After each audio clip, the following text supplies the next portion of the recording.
This is Morning Juice. Sports, insight, and great storytelling. Starring Bobby Carpenter and Jeff Tito Thitoff. It's time to attack and dominate. We've never attacked and dominated more than we're going to this week, Bob. It's here. It's game week. I can't tell you how excited I am this entire week. And first of all, good morning. Good morning to you, sir. This is the week when I am most jealous of former Buckeye players for having the opportunity to go on the field and play this game. I don't know how it hits you or when the game ended on Saturday, if you automatically, if it does something to you the way it does something to me. What does it do to you, Thitoff? Describe that for us. I don't think I can do it without getting fined, but it just there's some feelings get stirred up inside me. Yes. And I don't know if that still hits you that way or not. Yeah, I mean, it's obviously a huge week. It's critical importance. The interesting thing with all of this is just how college football has changed so much and how this game used to be critically important into the scheduling of success, meaning you didn't win this game, you didn't really have a chance usually to win the Big Ten or anything after that. Whereas now it's no longer the case, as that was proven last year. And even in 2022, Ohio State went to the Peach Bowl, played Georgia in the College Football National Championship, and that was when it was a 4-team playoff. And so now it just comes down to this game simply being an emotional play of what does it matter on an emotional level. And that still hits there really the same for just about anybody I've talked to. So it's an interesting dichotomy of trying to understand what this game has always represented and the historical element of it, and knowing that it probably doesn't necessarily impact you in a win-loss way the same that it did, because those always used to really be completely overlaid. So it's a huge week. It's a big game. There's so much pageantry around it. To me, a lot of it changed after they moved it past Thanksgiving and changed kind of the whole Big Ten calendar once Nebraska joined in 2012 or 2011. And so that kind of impacted a little bit because there's just more going into it this week. Maybe some people like it after the Thanksgiving. I was never a big fan of that.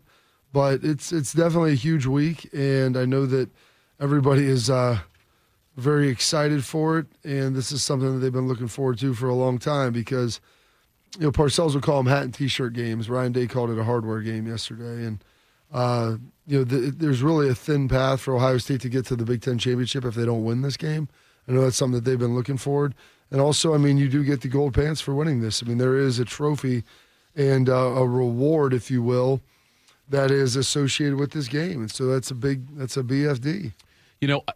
I caught hell for saying this earlier in the season, but I think that it's just the way I phrased it, Bob, was that the game, as far as your season evaluation goes, as far as what you can do in the season, we learned this last year, this game does not mean as much standings-wise, like you mentioned, as it used to.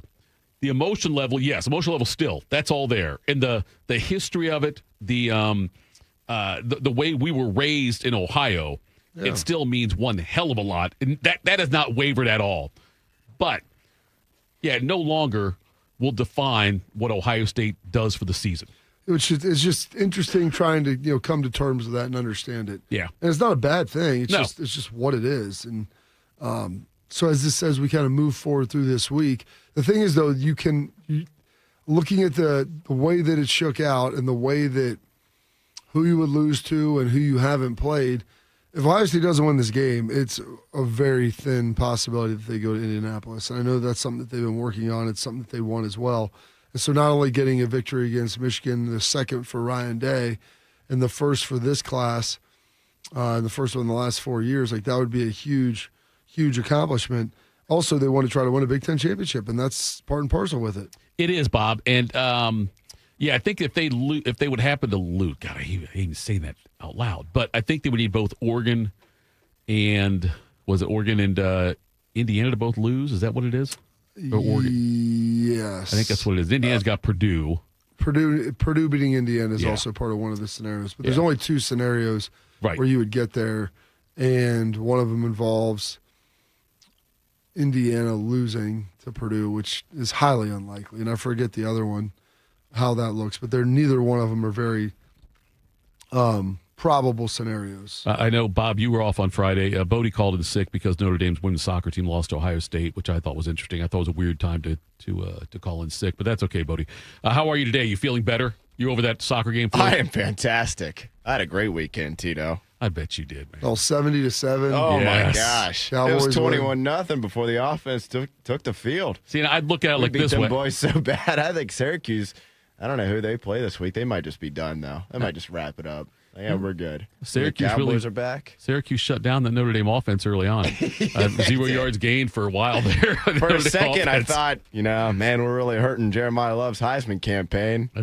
He said, that's all right. I'll take care of this. I'll just run for a touchdown every other time I get the ball. 2 full hours here on YouTube, Twitter, Facebook, the Fan app, and HD3. Also download the show anytime. Catch us from 10 a.m. to noon on 10 TV Plus. We are replaying the show on the Fan 2, 1460 a.m. from 1 to 3 p.m. Morning Juice sponsored by Riverside Bank in Dublin and Event Risk Elite Protection. Bill Bender will join us here shortly. We'll talk a lot about the Ohio State win over Rutgers in the second hour of the program. In the NFL yesterday, Shador. Browns beat the Raiders 24-10. The Bears defeated the Steelers 31-28. Patriots over the Bengals 26-20. What else we got today? CBJ in Washington tonight at 7 o'clock. OSU men host Mount St. Mary's on Tuesday. We have a rare matinee women's basketball game for Ohio State, Bob. They take on Belmont at 11 a.m. today. So we got that going on as well. And look, folks, it's rivalry week. We get it, the Michigan game this week. And so throughout the week, we've got some videos, like video messages, video testimonials, if you will, from former Buckeye players on what the game means to them. We'll sprinkle those in throughout the week, but really excited about that, Bob. You did a lot of efforting on that one. I sent a text last night to Rex Kern asking if he wanted to do something. I haven't talked to Rex in a couple of years. And highlight of my day, he FaceTimed me back, and we talked for like 10 minutes. Oh, there you go. He's out in Montana. He's going to throw a video together for us. Is that where he lives now? I think he lives in Cali. I think he was just. That's why I thought he lived he's in out California. west. I think he's in Montana for the holiday. Okay. I think I could be wrong on that, but he was describing how beautiful it is where they're at, and deer running around his front yard and stuff, like the front yard where they were at and stuff. But yeah, he's sharp. He still looks great. He still looks great. But yeah, so Bill Bender will join us. We'll do the quick hitters like we always do. We'll do a deep dive into that Ohio State win or as deep as we can in Ohio State's win and hear from Coach Day. But right now, though, Bobby is tasked with making us smarter. Time to get smarter. Morning Juice presents Today in History. Here's your professor, Bobby Carpenter. All right, take it away, General. It is Monday, November 24th, the 328th day of the year. 37 days remaining in this 2025, and we got a month and a day until Christmas right there. Hopefully you got all your shopping done. This date, 1877, Black Beauty by Anna Sewell is first published in the United States, publishing more than 50 million copies during its run. This date, 1963, Lee Harvey Oswald is gunned down by Jack Ruby on live television. There is Lee. He's been shot. He's been shot. Lee Oswald has been shot. There's a man with a gun. It's absolute panic. Absolute panic here in the basement of Dallas Police Headquarters. Detectives have their guns drawn. There is no question about it. Oswald has been shot at point-blank range, fired into his stomach. He is shot. He is shot. Oswald. It is Oswald. Was that the man that shot the man, or do you know? That is the man that shot the man. The man that shot the man. Don't be the man. Be the man that shot the man. It's amazing that you could walk in and have a gun in the basement of Dallas Police Headquarters while they're transporting. Well, the presidential assassin is walking by. Alleged presidential assassin. The news broadcaster, too, I got to give him credit. He seemed pretty calm throughout the whole thing. Yeah. There's panic. There's panic. But not with me. I'm going to continue to deliver the news. I bet he finished smoking his cigarette, too, right there on the air. This day, 1969, Apollo 12 safely splashes down in the Pacific Ocean. 3 parachutes in the morning sun here in mid-Pacific. We couldn't ask for a better view. If we're lucky, we will also be close enough to get a good picture of the splashdown, which now is about 2 or 3 minutes away. The astronauts have just made a radio report. They say all is okay. All is okay. The first astronaut radio report received here aboard ship. The helicopters are on station, in position. We will be seeing them very shortly. And the operation for recovery, which is very complicated but very much rehearsed. One of the helicopter pilots told me he thought he could do it in his sleep. They've gone over it so many times, and they have done it in the darkness. They've done it in rough seas, calm seas, so they really should be able to do it. There you see splashdown. Apollo 12 has ended its flight to the moon and has returned to the mid-Pacific. There we go. I would think the same people that think that the Buckeyes are boring would be like, Apollo 12's kind of boring. 13, that was exciting. 12, boring. Well, 11 was the first to the moon. What's amazing Right. is 13, only 2 later. Then we had mess-ups. Yeah, so we had a couple of issues there. I mean, you think like, hey, got this down, third time, rolling with it. Nope. That's when they start having the issues. This date, 1973, Photography by Ringo Starr is released.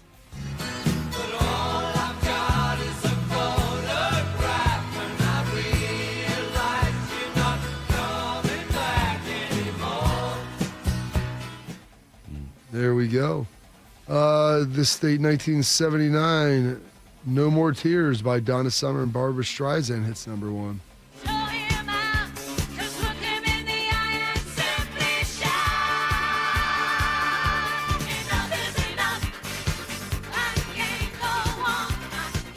Every time I enter the room, my wife plays that song. There you go. Exactly. 1982, Cal Ripken Jr. is named Rookie of the Year for the AL. And then 2014, Shady 15 is released by Eminem. Ever since I came along from the day the song called How My Name Is dropped, started thinking my name was Fall. Because anytime things went wrong, I was the one who they would blame it on. The media made me the equivalent of a modern day Genghis Khan. There you go. 11 years ago today. Some birthdays today. Zachary Taylor, President of the United States, 1784, Thitoff. 4. 17, he was born in 1784. Oh, I'm sorry. When I say that... You're right. No, that's fair. That's fair, Bob. You're right. I did not. I do that every time. So minimum, you have Okay. to be at least 40 to become president of the United States. I thought it was 35. Yeah, you're right. It is 35. Okay. I don't know if we've had anyone. Maybe JFK. JFK was close to that. He probably was. 30, Yeah. upper 30s. Yeah. Biden. Yes. Joe Biden. Donald Trump. If you double it, Okay. then add another half. I will give him then. I guess I'll give him 16. 16. Come on. But I don't know. I'm thinking every 4 years you got to be at least 35 or 40 at that point. 35. If you're born in 84, right? If he's born in 1784, Listen, dude. It's gotta be at 16 least is 10 more in there. 16 is Lincoln. My kids probably know that. Number 12. all right, number 12. He was young, spry. He was fairly young. There we go. The King of Ragtime, born on this date in 1868, Scott Joplin. Born on this date in 1938. They call him the Big O, turning 87 today, Mr. Oscar Robertson. I was on.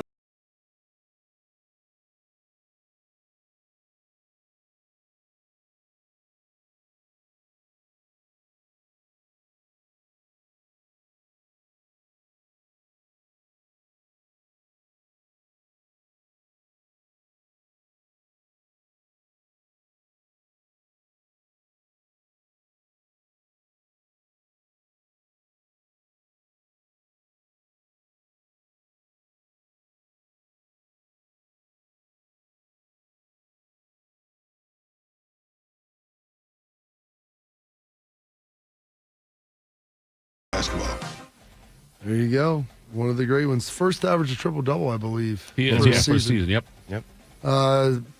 Born on this date, 1940, passing away just within the last month. Former NFL Commissioner Paul Tagliabue. Presenting Paul Tagliabue for enshrinement into the Pro Football Hall of Fame. In 2020, Tagliabue was elected to the Pro Football Hall of Fame, a testament to his tenure as commissioner. When the league expanded, new stadiums were erected, and unprecedented television deals were struck. With Paul Tagliabue in charge, the NFL ascended to its unquestioned position as the king of North American sports leagues. I'm proud and grateful to have played a small part in shaping the evolution of the National Football League in the last 4 decades. It's going to continue to evolve as our society evolves, but we need to remain committed both to evolution, to change, and to tradition. Oh, good one there with old Paul. Maybe not quite as popular, but even a little more famous. Ted Bundy, born on this date, 1946. You are not guilty. I'm not guilty. Does that include the time I stole a comic book when I was 5 years old? I am not guilty of the charges which have been filed against me. And the allegations? And the allegations. And the rumors and the I don't know all of what you're speaking about, Lucky. It's too broad and I can't get into it in any detail. But I'm satisfied with my blanket statement that I'm innocent. No man is truly innocent. I mean, we all have transgressed in some way in our lives. And as I say, I've been impolite, and there are things I regret having done in my life. But nothing like the things I think that you're referring to. Or. Right. Maybe, maybe not. I mean, who knows? Unknown. Katherine Heigl turning 47 today. So I have something that I really need to tell you. Is kind of why I called you. Here goes. I'm pregnant. Off. What? What? I'm pregnant? With emotion? With a baby. You're the father. I'm the father. Yes. How the fuck did this happen? I don't know. I mean, I thought you were wearing a condom. No. What? I wasn't. Why not? Because you told me not to. What are you talking about? What am I talking about? You told me not to. That's a great scene. That is a great scene. Couldn't play too much more. No, because it starts to get pretty graphic. Yeah. But very entertaining. Actually, Miss Rudy Tomjanovich turning 77 today, a 2-time championship coach. Is he with still the alive? Rockets. Yeah, I believe so. I thought Tom Jonovich died a few years ago. Maybe I'm wrong. Now, you might be right. I didn't think he was. I thought he was. Question. I thought he was still with us, but he was born in 48. I think you're right. Yeah, you're still right. Yeah, you're right. I was trying to think of what I thought. Tom John. Maybe he got sick. That's why he had to. He was. I think he had a cancer scare or something like that. Maybe that's what it was. But yeah, he's still alive. Didn't scare him enough, obviously. he's going to beat cancer. Cannot touch my mind. Cannot touch my heart. 17 seasons in the NFL, quarterback now, working on the commentary desk, Mr. Ryan Fitzmagic.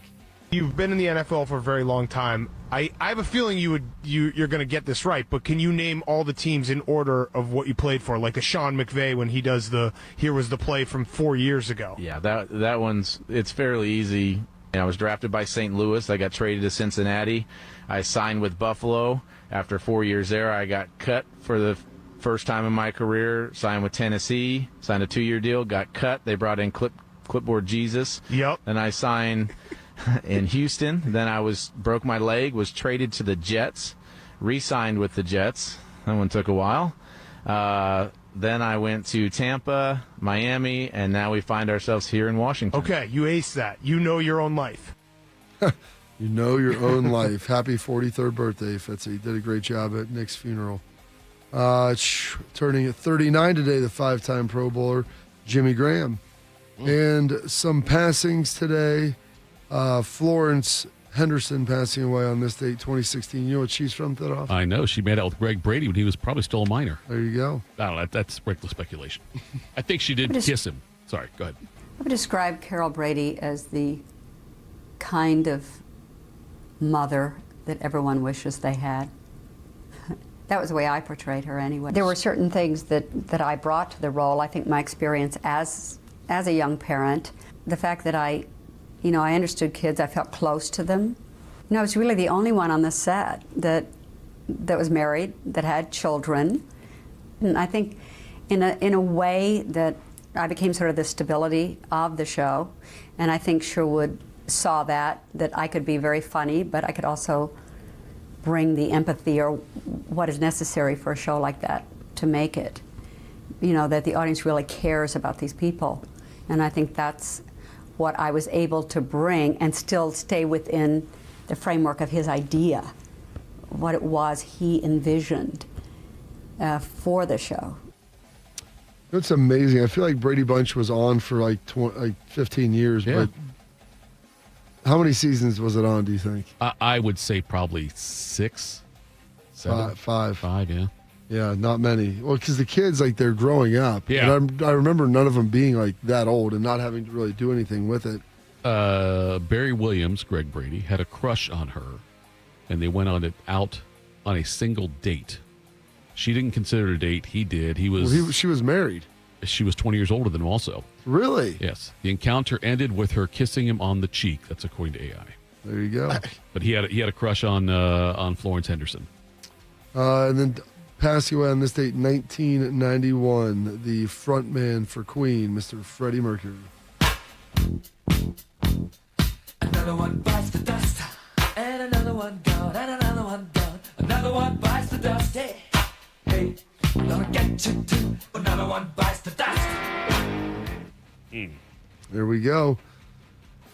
Appropriate for his passing, Bodie. I guess so, yeah. I didn't really think about that, to be honest with you. But That's a good call by you. That's fantastic. Another one meaning him. Did they play it at his funeral? That's a great question. They should have. Some holidays observances today. We have Celebrate Your Unique Talent Day. Ooh. And National Sardines Day. Oh. That's all we're bringing for you today. And those are your historical events, your birthdays, your passings, your holidays observances for this date. Monday, November 24th, the 328th day of the year, and 37 days remaining in this 2025. A nice, tight today in history by General Bobby Carpenter. Well done, as always, General. Coming up next, Bill Benner of Sporting News joins us. We'll do that. Morning Juice. Hey, does this sound like you where every step or reach is a reminder that it hurts? The pain is there. A reminder of what you're not able to do, how far you've drifted from that life you used to have and love where you didn't have the pain. Listen, if this is you, if this is a family member, you need to talk to them about it. You need to do what I did and go to QC Kinetics.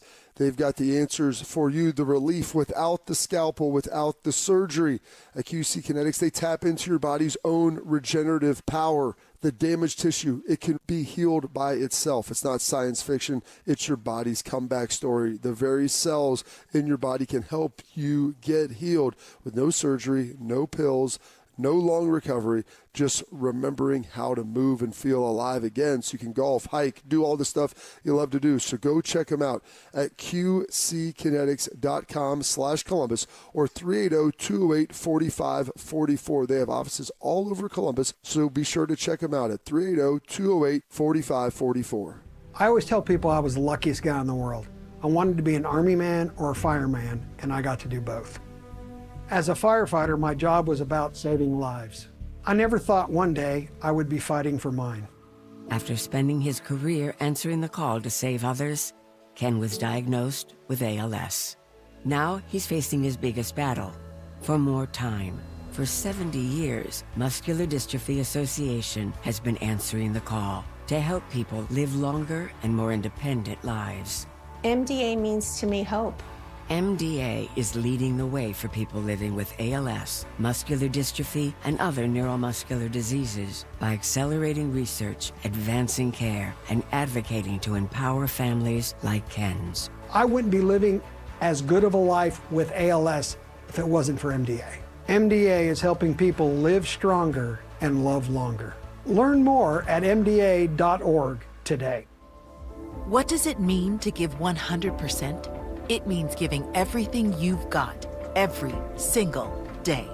That's why the V Foundation gives 100% of every dollar donated directly to cancer research.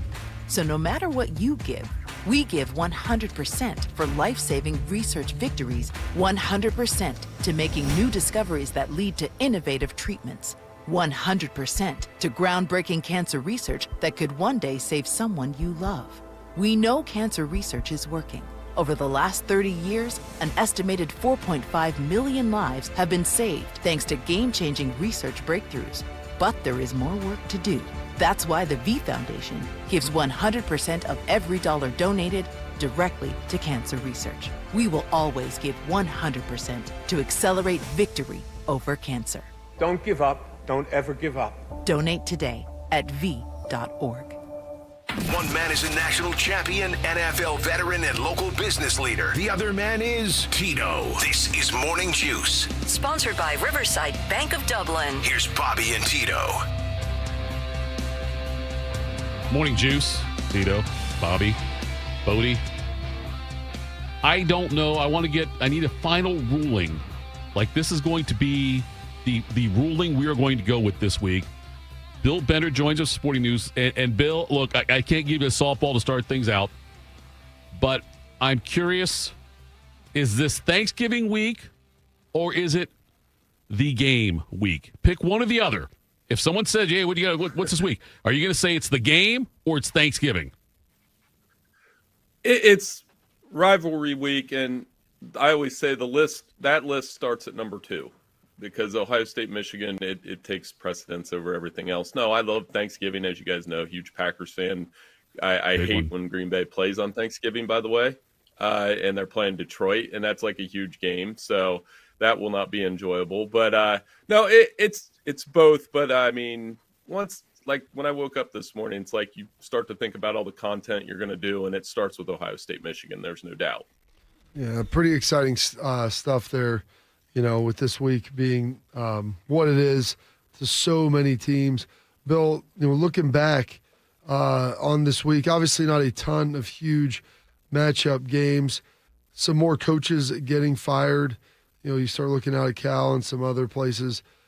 What was more surprising to you, the way that Pitt-Georgia Tech game went or how the Oklahoma-Missouri game went? Probably Pitt, Georgia Tech, just because the Panthers jumped out 28-0, and you felt like Georgia Tech started to climb in. It adds confusion of the ACC championship race. The Big Ten's pretty straightforward to me. It's, if Indiana and Ohio State win. The SEC is pretty straightforward to me, but the ACC is still a mess where you kind of look at the standings now and you're like, wait, Georgia Tech was the front runner. Now they don't have an obvious path to get in. I think SMU is going to win the ACC now, which I've changed my mind every week when I come on this show. And then that leaves the Big 12 that's also straightforward. But I think Pitt, Georgia Tech certainly was the game that shook up everything. And then this beauty contest between Miami and Notre Dame. I texted some of my Notre Dame friends and I said, what did Syracuse do to make you so mad? I mean, putting up 70 on them, that was pretty crazy. Does the way that Pitt beat Georgia Tech after watching what happened with Pitt last week, does that help Notre Dame's case in a national conversation? Well, I mean, maybe, but Miami plays Pitt this week. So does Miami have to do the same thing? And I do think Notre Dame at 10-2 is getting in the playoff no matter what. We can debate it all we want. We can try to shoehorn an ACC team like Miami in there or prop them up against the SEC teams. But they've been dominant for a long stretch of time. I think the greater question becomes, okay, how many times, how angry are these conferences going to get that Notre Dame's able to do it that way and not play in a conference? And, we could have that debate all day, but the bottom line is that a 10-2 Notre Dame team, especially one that's playing the way they are now, is going to get into the playoff. So then when you look at the Indiana and Texas A&M as they are vying, and obviously, look, I think if A&M, tell me if you agree with this, if A&M does beat Texas this weekend like they should, they might jump Indiana. Do you look at it that way also or not? I do. I agree with you on that. I know both of those teams have played similar, weak conference schedules by the cumulative conference winning percentage metric, which I've been calculating all week, and it's absolutely exhausting, by the way. And it ends up not mattering at all, Tito. Like we do all this math, and then the most obvious teams win. I think a couple things. One, Texas Tech will have an opportunity to bump into the top 4, I think, depending on who loses the Big Ten and who loses the SEC championship game, because they've played so well. But if Texas A&M beats Texas, and we're in a situation where Black Friday is every bit as good as Saturday in some ways with some of these games, I think they would bump ahead of Indiana, who's not going to get a lot of attention by beating Purdue. Oregon taking down USC, and I know that they were favored by 10, but I think a lot of people thought that this might be this USC team. They looked better against Michigan. They're more physical up front. They're starting to check some of those boxes, and they looked okay against Oregon, but Oregon on that field on Saturday was clearly the better team. Where does Lincoln Riley go from here now after being there 4 years and having a shot to possibly get in the playoffs, and then that slipping away again on Saturday? They couldn't run the ball.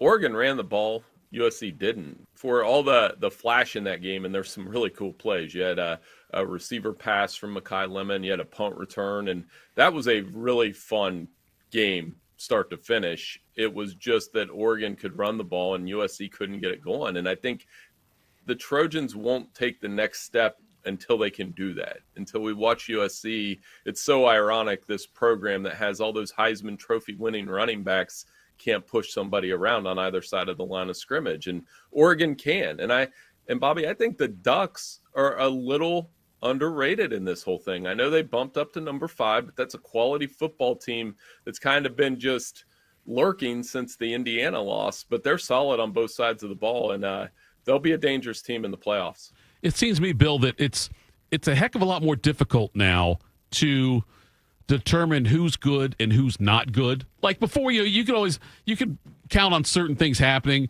Oklahoma, Nebraska rolling through the Big 8, Ohio State, Michigan rolling through the Big 10, whatever. Years ago, like you knew if Ohio State lost to somebody other than Michigan, it was probably a bad loss. But like the Oregon thing, they should have lost to Iowa, right? Like that right there. So was that an Iowa? Because that Iowa's a good team.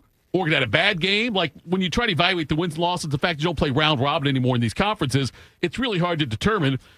Do you ding Oregon for playing that close on the road against Iowa, or do you praise Iowa for damn near winning that game against a tough Oregon team? Yeah, I think I get it. I think Ohio State operates on a different standard that we're so used to. Like when they play Rutgers, for example, some fans might get mad that it wasn't 49-9 instead of 42-9. It's an unfair grading curve in some ways, but they definitely, I think Oregon just hit that little bump when they were playing Iowa, like you said, and then they would play Minnesota and they beat them. With Wisconsin, they didn't really score. So I think they're still adjusting as a program in some ways to playing those schools that will slow you down a little bit. And but I like the quality of that football team. I think their offensive and defensive lines, like I said, are really good.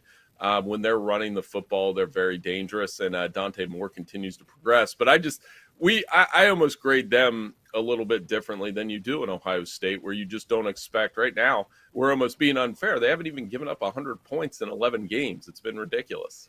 Where are we at on the Heisman, Bill? I mean, this has been, I think, the latest it's been in at least the last 3 or 4 years since I've been voting, where I feel like there's a lot of ambiguity out there. Guys are making big plays. Love obviously had a huge game. Mendoza played all right. Sayin was okay. I mean, you start looking around at some of these leaders on the board and people that they expected to be there, and I don't know if anybody's like truly separating themselves at this point. Like, how big are these last 2 weeks in your mind? Well, it starts in a lot of ways with Sayin and Mendoza, and we're gonna get to see that. They'll probably play each other in Indianapolis and Big Ten championship game, and those are the 2 lead candidates. I think Jeremiah Smith should be in there, but you know how Heisman voters behave. It's like missing a game is the end of the world sometimes. I know Jaden Daniels missed a game, but if Jeremiah Smith were able to have 2 huge back-to-back games the next 2 weeks, it would be hard to ignore him. And then, Jeremiah Love is surging. Anytime you average 21 yards a carry like he did last weekend, the only thing with Jeremiah Love is after this Stanford game, which is on very late this week, by the way, they're going to cap rivalry week by playing at 10:30 at Stanford.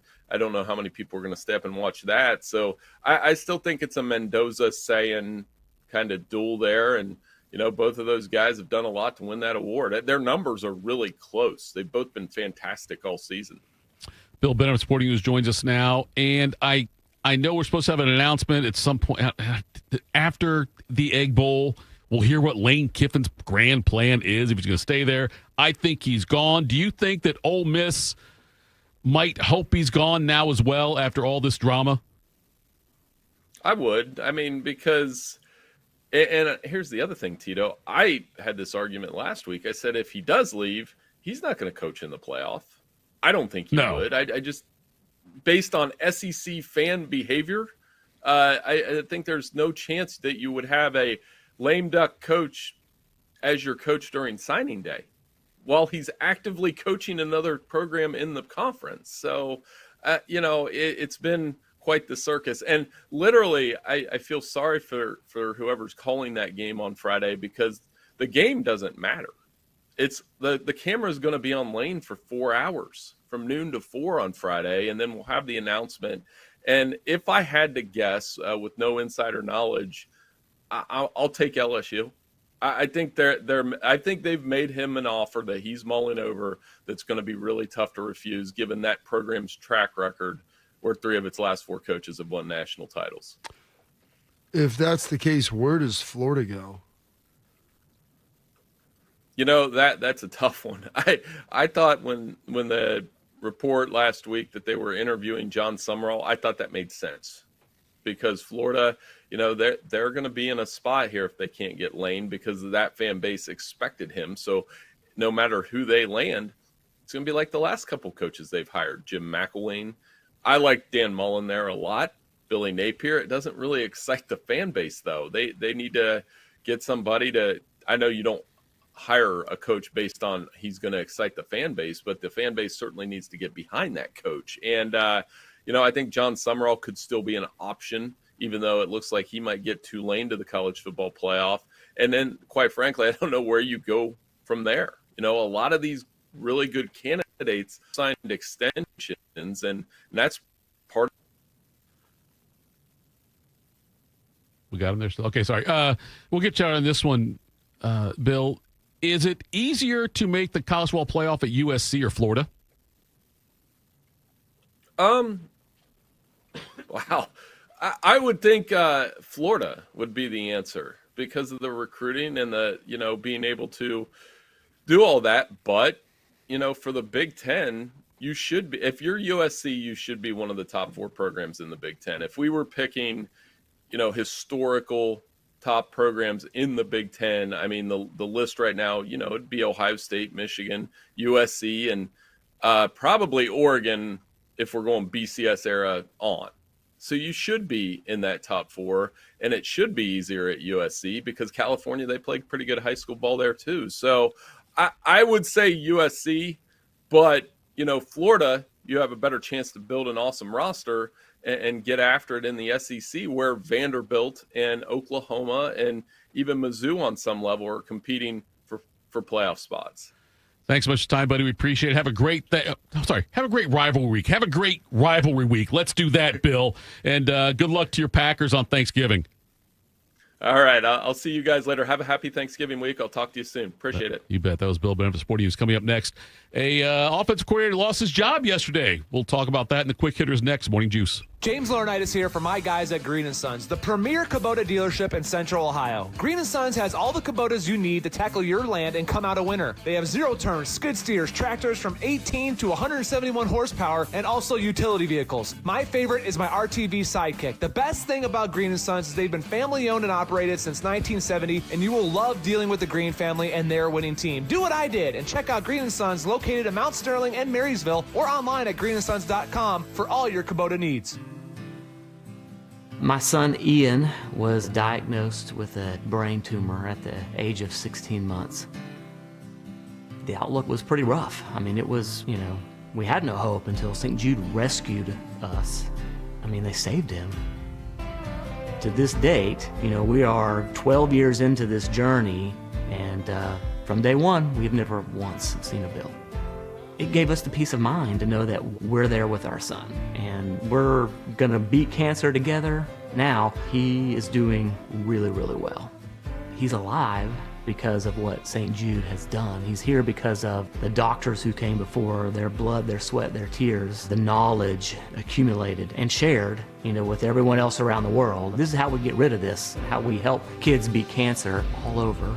It's the future.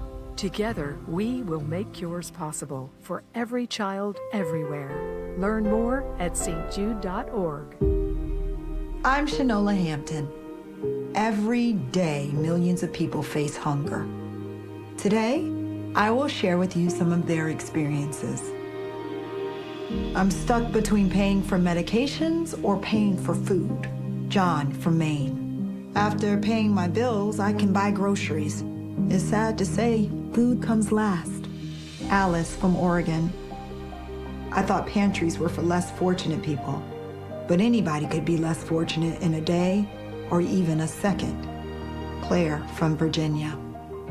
The Feeding America network of food banks helps provide over 6 billion meals to people in need each year. No one should have to worry where their next meal will come from. Together, we can end hunger. Learn more at feedingamerica.org.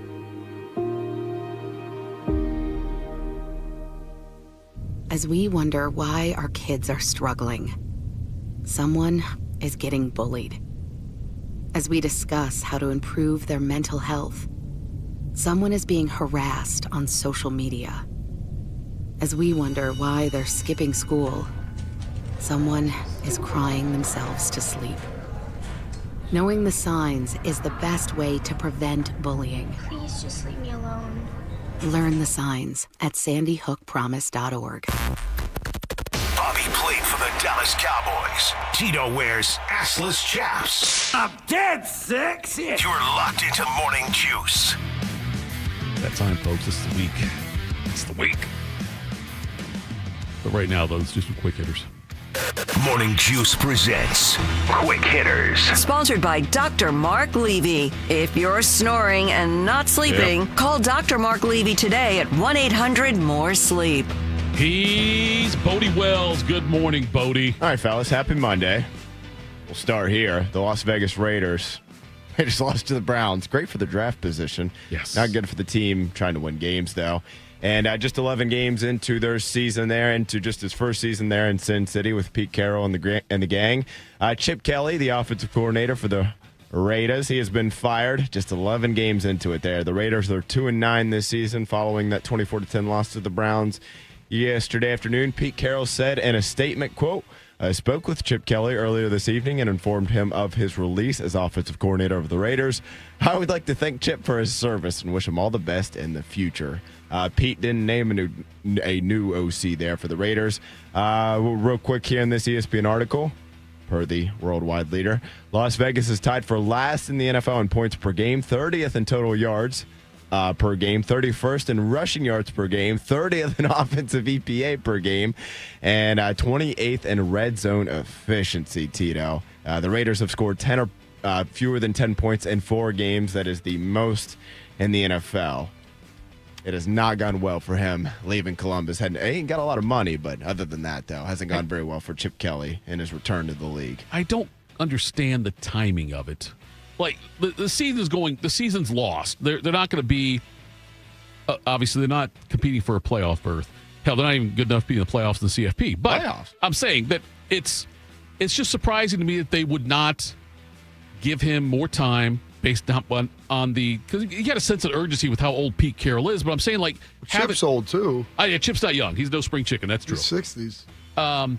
But like, let him have another draft, and try to develop things into his offense. I don't know whose decision was bringing Geno Smith, but it hasn't gone well. And the fact they're doing this with Kelly leads me to believe they think it's Kelly's fault that Geno Smith is not playing well. So here's what's interesting.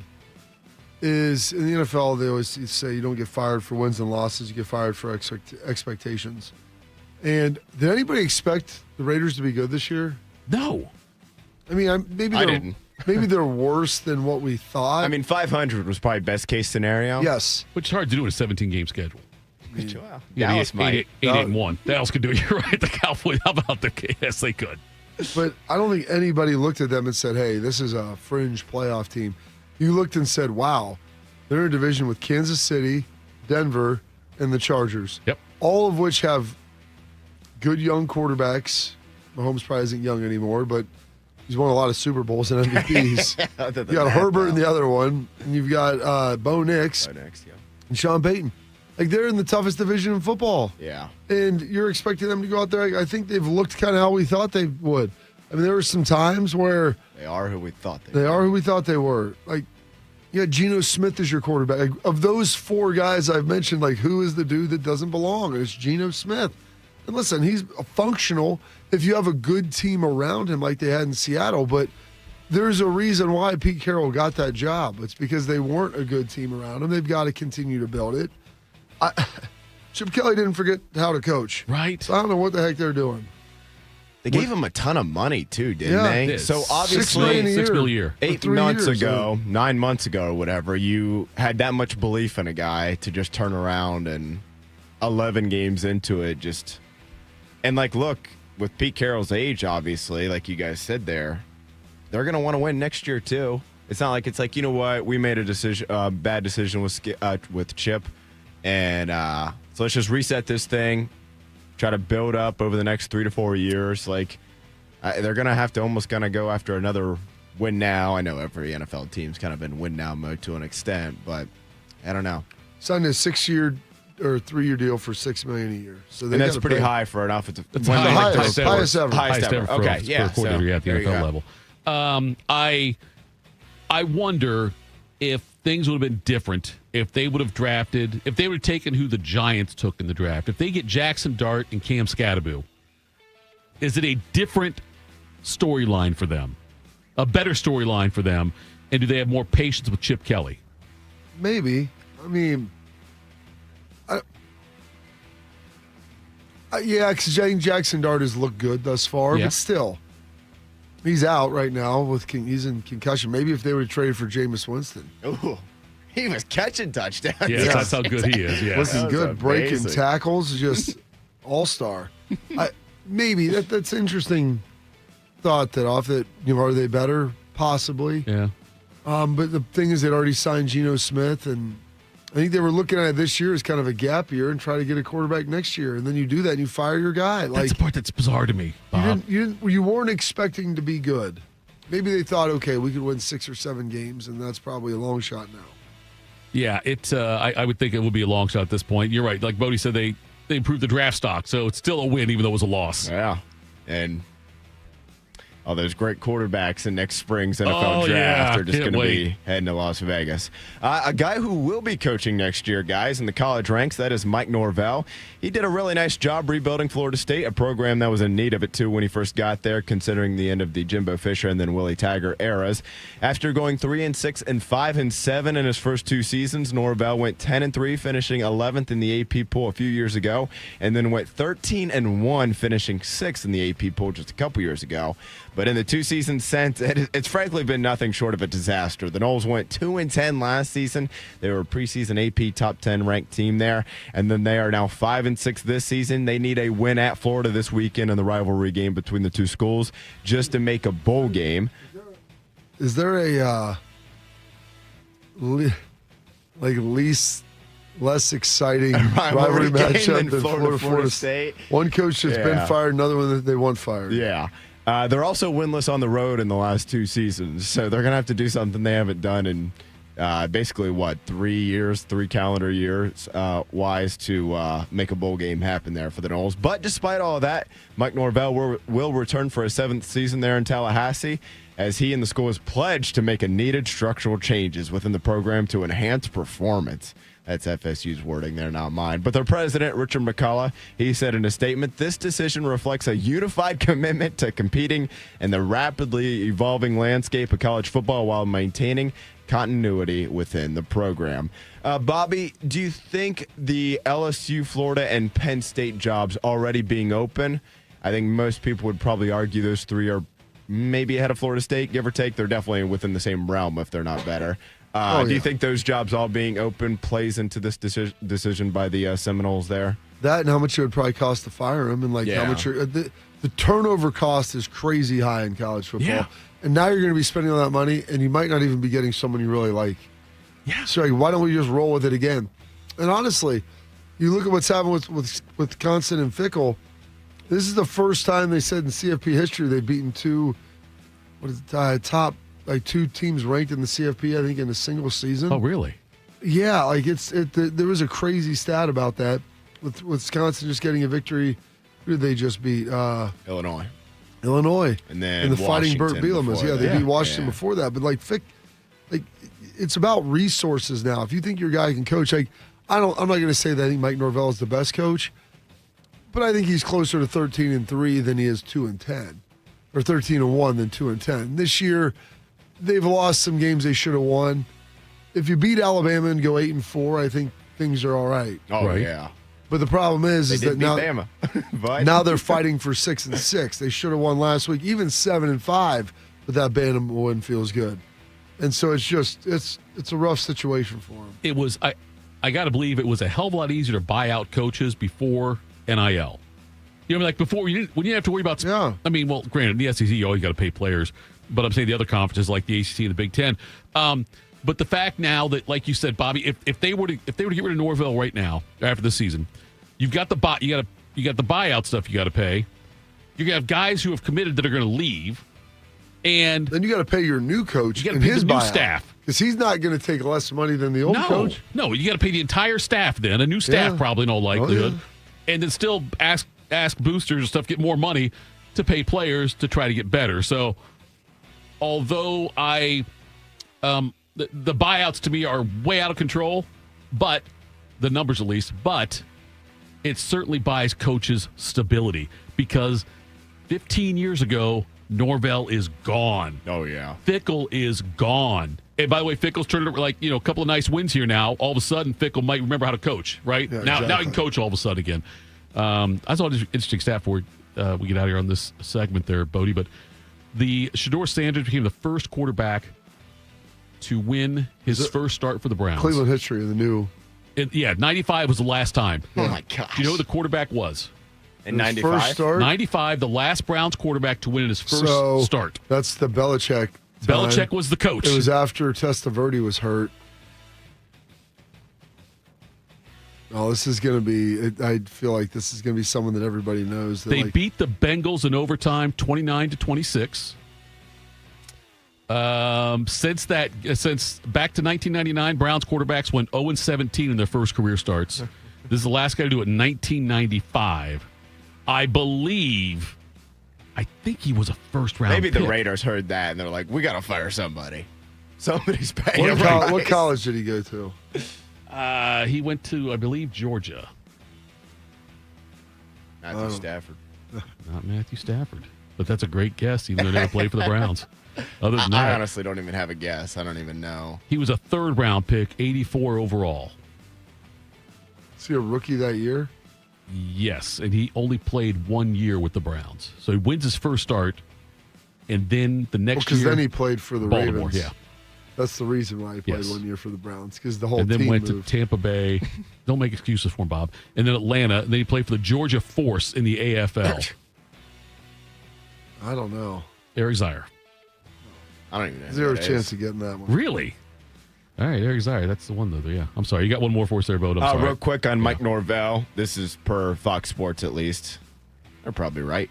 $58.7 million buyout if FSU were to fire Mike Norvell. Remember, he got that huge extension because Alabama was sniffing around when Nick Saban retired. His yearly salary, though, FSU reduced Norvell's salary by a reported $4.5 million after last year when they went 2-10. I don't know what that. I'm guessing he was probably around 10 or 11 minus 4.5. He's probably at 6 or 7, give or take there. But yeah, that's still million for every win. That's, right, yeah. I mean, shoot, that's not bad. One more here, guys. College football on Saturday. The Oregon Ducks, they beat Southern California. What was the final score there? 42-27. Yeah, that sounds about right. Yeah. I can't think of a time in which a coach snapping at a reporter in the postgame press conference has ever been a good idea. And that trend certainly didn't work. It certainly wasn't broken on Saturday night in Eugene. Yeah, I had it right here, written right in front of me. After their 42-27 loss to the Ducks, Southern Cal head coach Lincoln Riley was asked after the game about an Oregon fan holding up an Extend Lincoln Riley sign at College Game Day earlier in the morning there. And also he was asked, along with that phrasing, how opposing fan bases view USC and whether or not they are a legitimate threat each year in the Big Ten.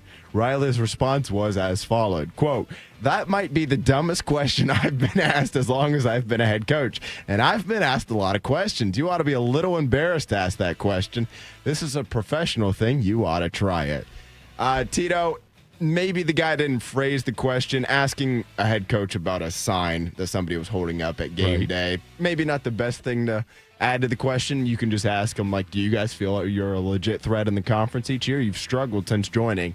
But I don't know that Riley going back at him is going to do himself any favors either, considering the spot that the Trojans have been in the last few years now. They haven't gotten the job done against top 25 teams. They haven't, and it's a funny sign. Yes, the reporter probably should have done it differently, but it's a fair thing to inquire about. Not necessarily the sign, but like you said, there's a better way to put it. Don't reference signs. Yeah, that's not. That doesn't make any sense. I mean, there are Michigan fans, I guarantee you, Saturday that'll be like, extend Ryan Day. But that's still stupid. I don't care that Michigan's won the game 4 years in a row. Like, right. Ohio State having Ryan Day is good for them, bad for the rest of the conference. Now, you could kind of argue the opposite maybe with Lincoln Riley. But, yeah, there's no need to reference that. And I get Riley getting annoyed with that phrasing of the question. But it's a fair question. And Bob, this makes me wish Ryan Day were petty.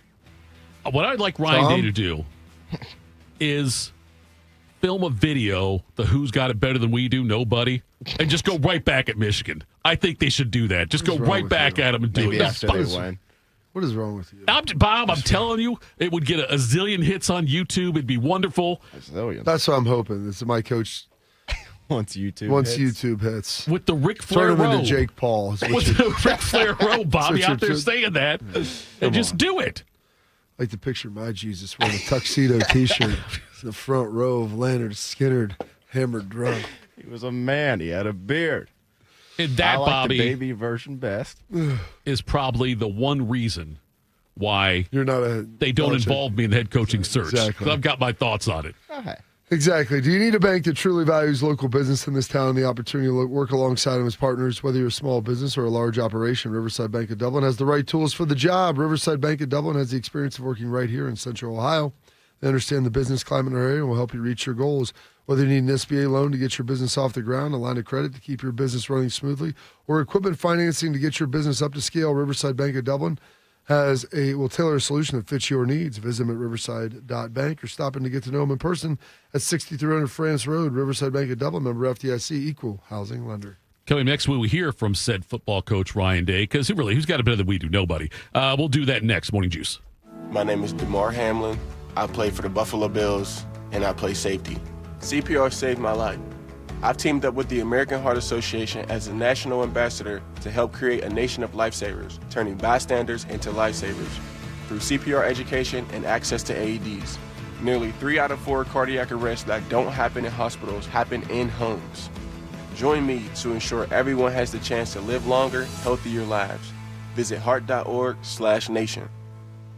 Around the world, Children International and friends like you are giving children in poverty a chance to grow and thrive, to be healthy, to succeed in school, and achieve great things. How do we do it?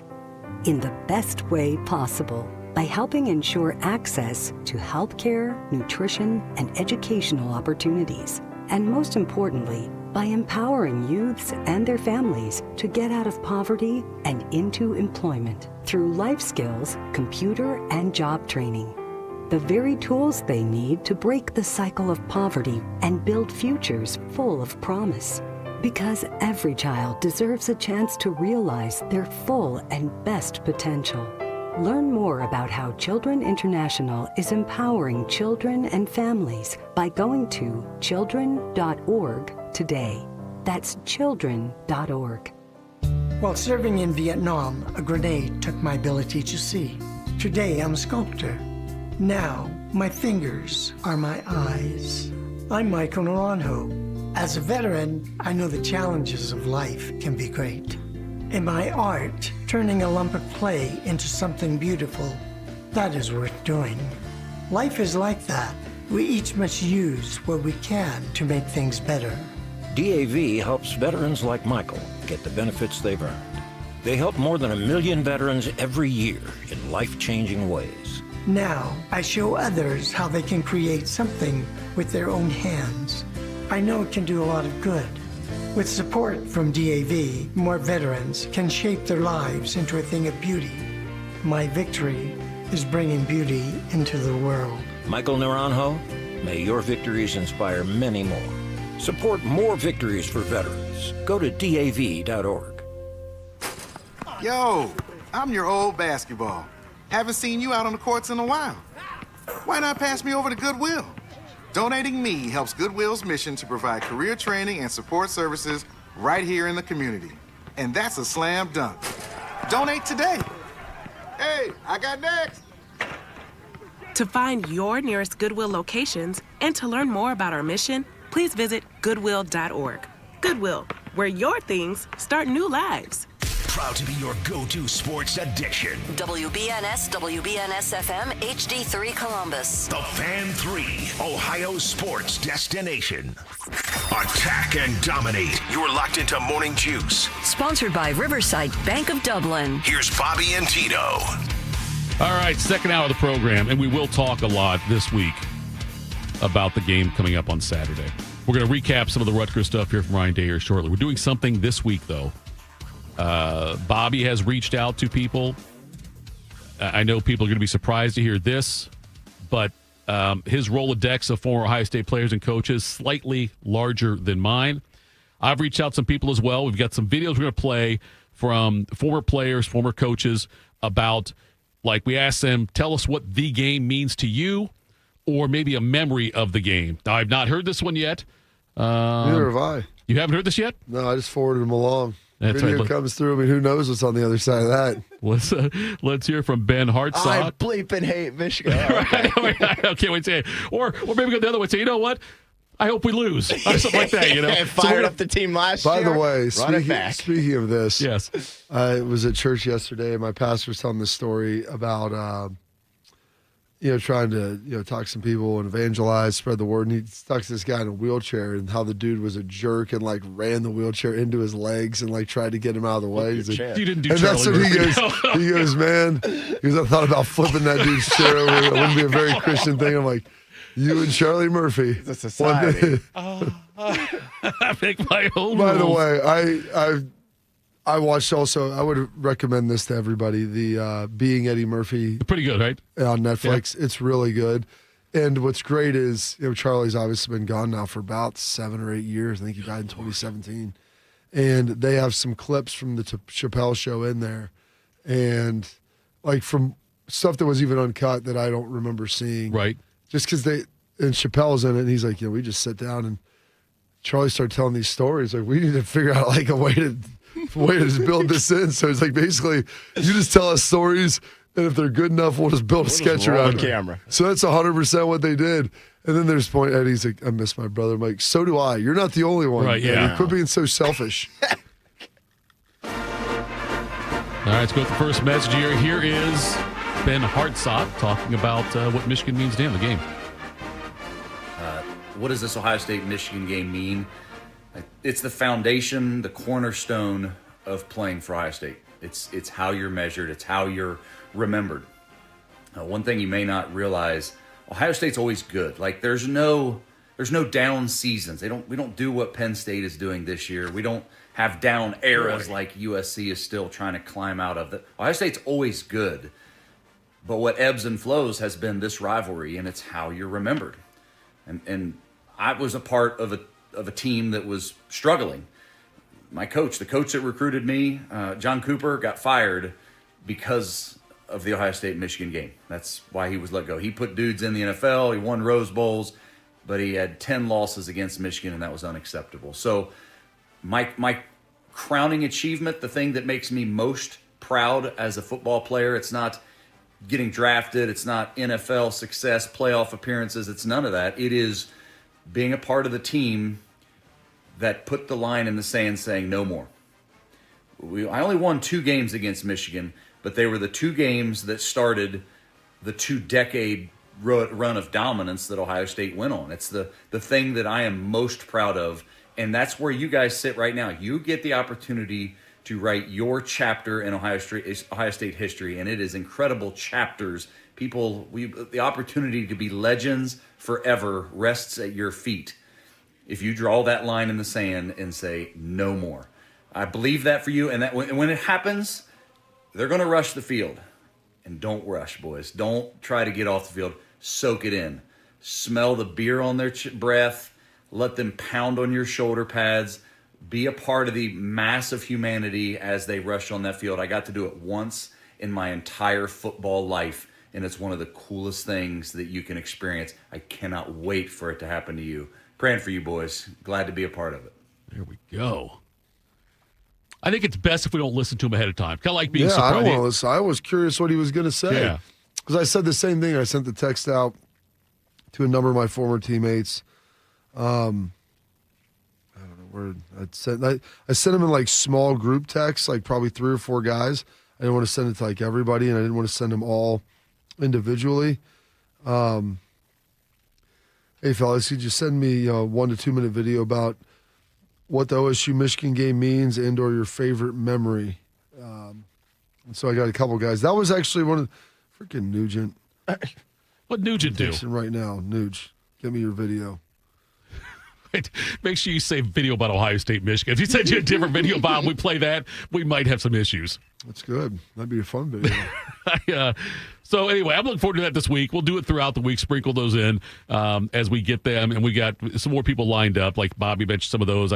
I've reached out to Maurice. I got one from we got one coming from Rex.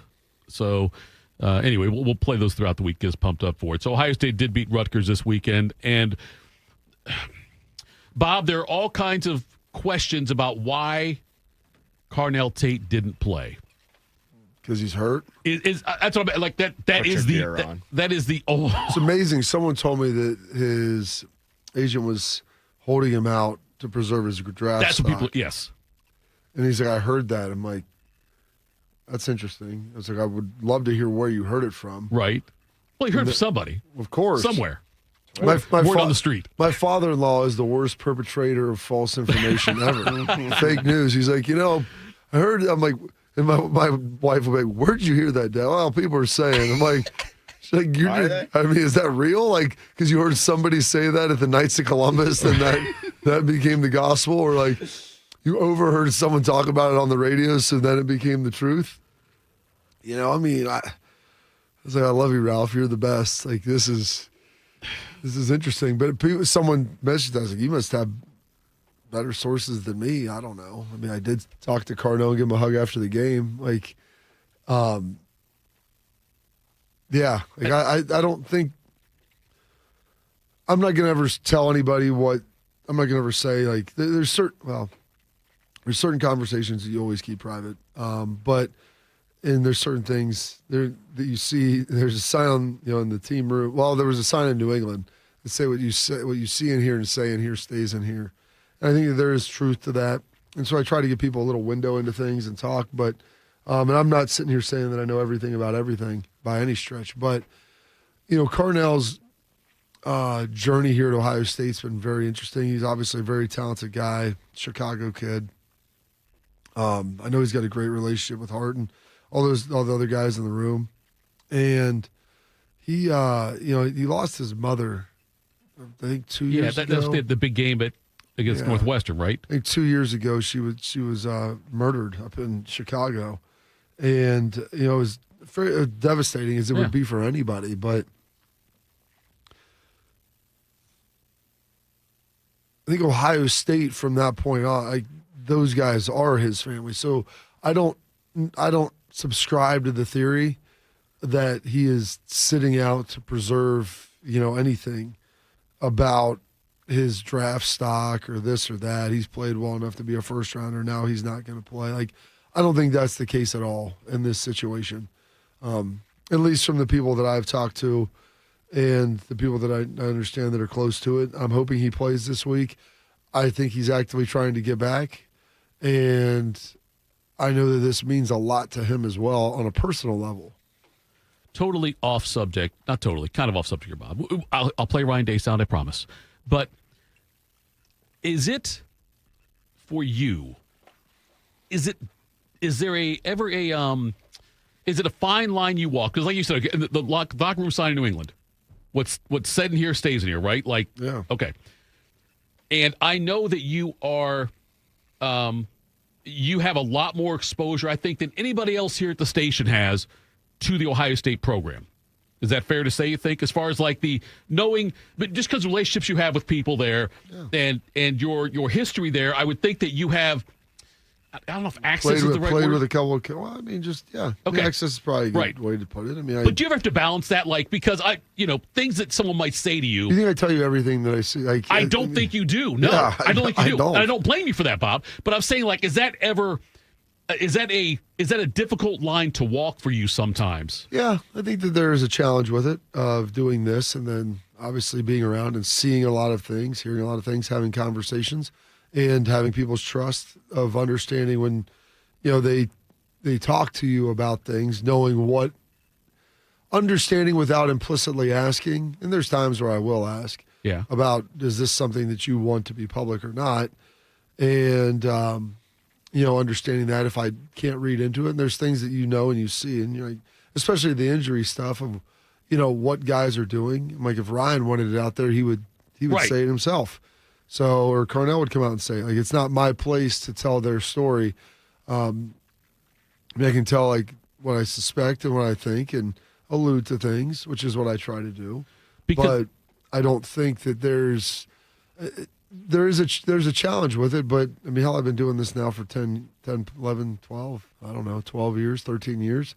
I think I've found a pretty good balance of how to handle it. Because you get stuff sometimes God, it's a good thing I don't have this cross to bear. But sometimes you will get unfiltered things that you might get somebody an emotional statement they might make to you because they're talking to Bobby, not Bobby Carpenter in the media. They're talking to you. Yeah. And so you might get because they're a friend. I consider someone a friend. Yes. There's a confidence that comes with that need not be violated. Yeah. And when you break someone's trust, it takes years to build and moments to break. And so it's something that you always have to make sure that you're cognizant of as you're walking through it. And like I said, I don't. That's why I always say I never speak for anybody. Based upon what I hear people say and how they interact and what they do and what I've seen, I'll kind of give a theory or my idea of what I think is going to happen. But I'm not going to say with any degree of certainty with that unless I've ever asked somebody directly of what they're going to do and why they're doing it. And I don't want to be irresponsible, but somebody told me they heard you told Carnell Tate not to play. Any accuracy with that or not? No, I wouldn't have. Okay. Well, maybe Saturday I would have. Okay. Anyway, here's Ryan Day talking about. If you would have asked me, I would have said, "Hey, you don't need to play in this one, big dog. Let's keep working. Let's keep getting." By the way, when you don't play your two best receivers, everybody complains about the game, and then you still cover the number. 42. Right? It's let's just chill out. Yeah. Here's Ryan Day talking about thoughts already have turned to Michigan. Yeah, they're always in the back of our mind in terms of what we're working towards. We know this is the last game of the year and what it means to everybody here. So, it doesn't take long in the fourth quarter once the game was in hand to, everybody start figuring out, this thing's coming fast and it was just a good look in everybody's eye in the locker room, man. We're excited about this one and just need to focus on, what really matters, and that's everybody just doing their job and going on the road and what's going to be a great environment and going to get it done. So that'll be the focus, and we'll continue to do what we've done all year. That's it, and have a great week and focus on that day. And the coach's job, is to give them a great plan, and we got to be at our best. Everybody has to be at their best and play really, really hard. And he alluded later on to about the fact they're not changing the routine this week. No, you develop your routine. and the routine becomes the routine. Like, and that's what makes you successful is, your habits and patterns are what you lean into when everything else is going crazy. And the preparation is really what sets you apart. So you want to keep that consistent, the whole year. You constantly tweak and you're constantly tweaking it to make sure that it's exactly what you want. But once you get it there, you're always trying to improve and all those different things. But once you have it there, man, like you roll with it and you don't want to change that up too much. And there's certain things that do come with this week, but you don't need to be, changing it up and going crazy with it by any stretch. Gosh, where was this? I just saw something. Oh, it's like Michael Jordan said, pressure isn't real. It's just the echo of the work you didn't do. So if you do the same work every week and take care of business, you're fine with things. So when the routine thing, yes. Okay, so the plan is you don't change the routine this week. You keep what you've been doing. Yeah. When you go into the practice, when you're watching practice this week, though, isn't it going to be a different vibe? I mean, same routine, but is it? And I wonder how will Ryan Day or how can a coach manage that to where, because you don't want your guys peaking on Tuesday. You know what I mean? Like, you don't want to have it be Listen, they'll do the same thing they've always done. Tuesday's practices are incredibly intense and physical. They're going to have that same element with it.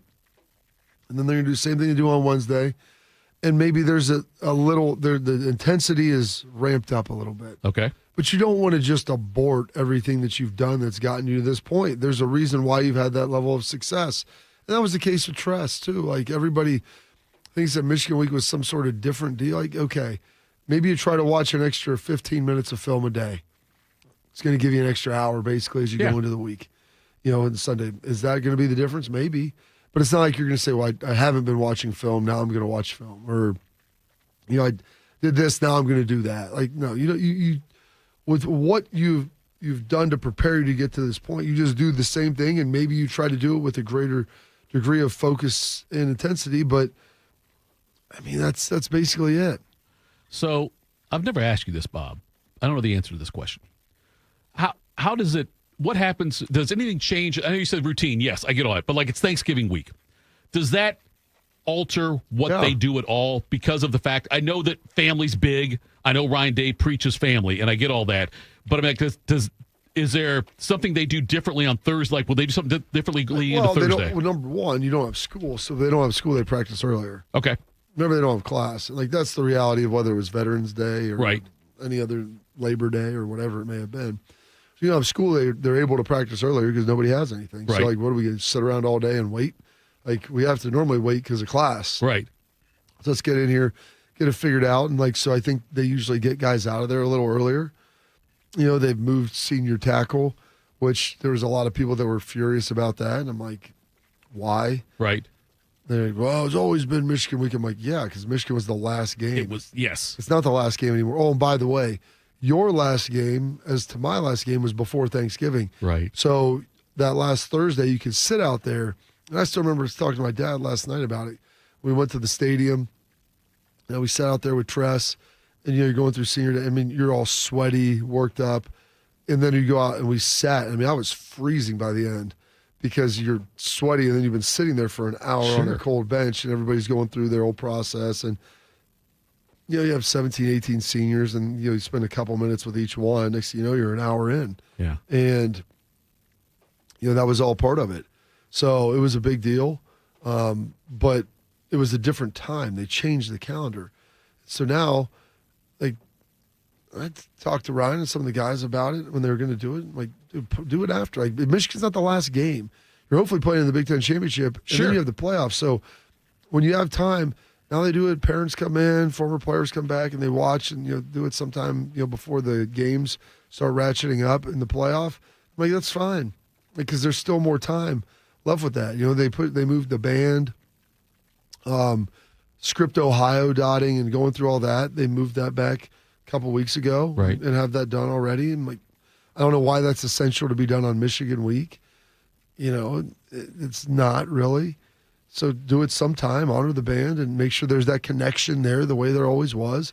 But now Sunday night, It was a big deal. Like, but if you want to bring in like a speaker or something, or guys come in and talk like during a team meeting, like I get that. We used to always have Bruce come in, and it was awesome. And Earl would come in there and go crazy and get fired up and talk about how much the game meant.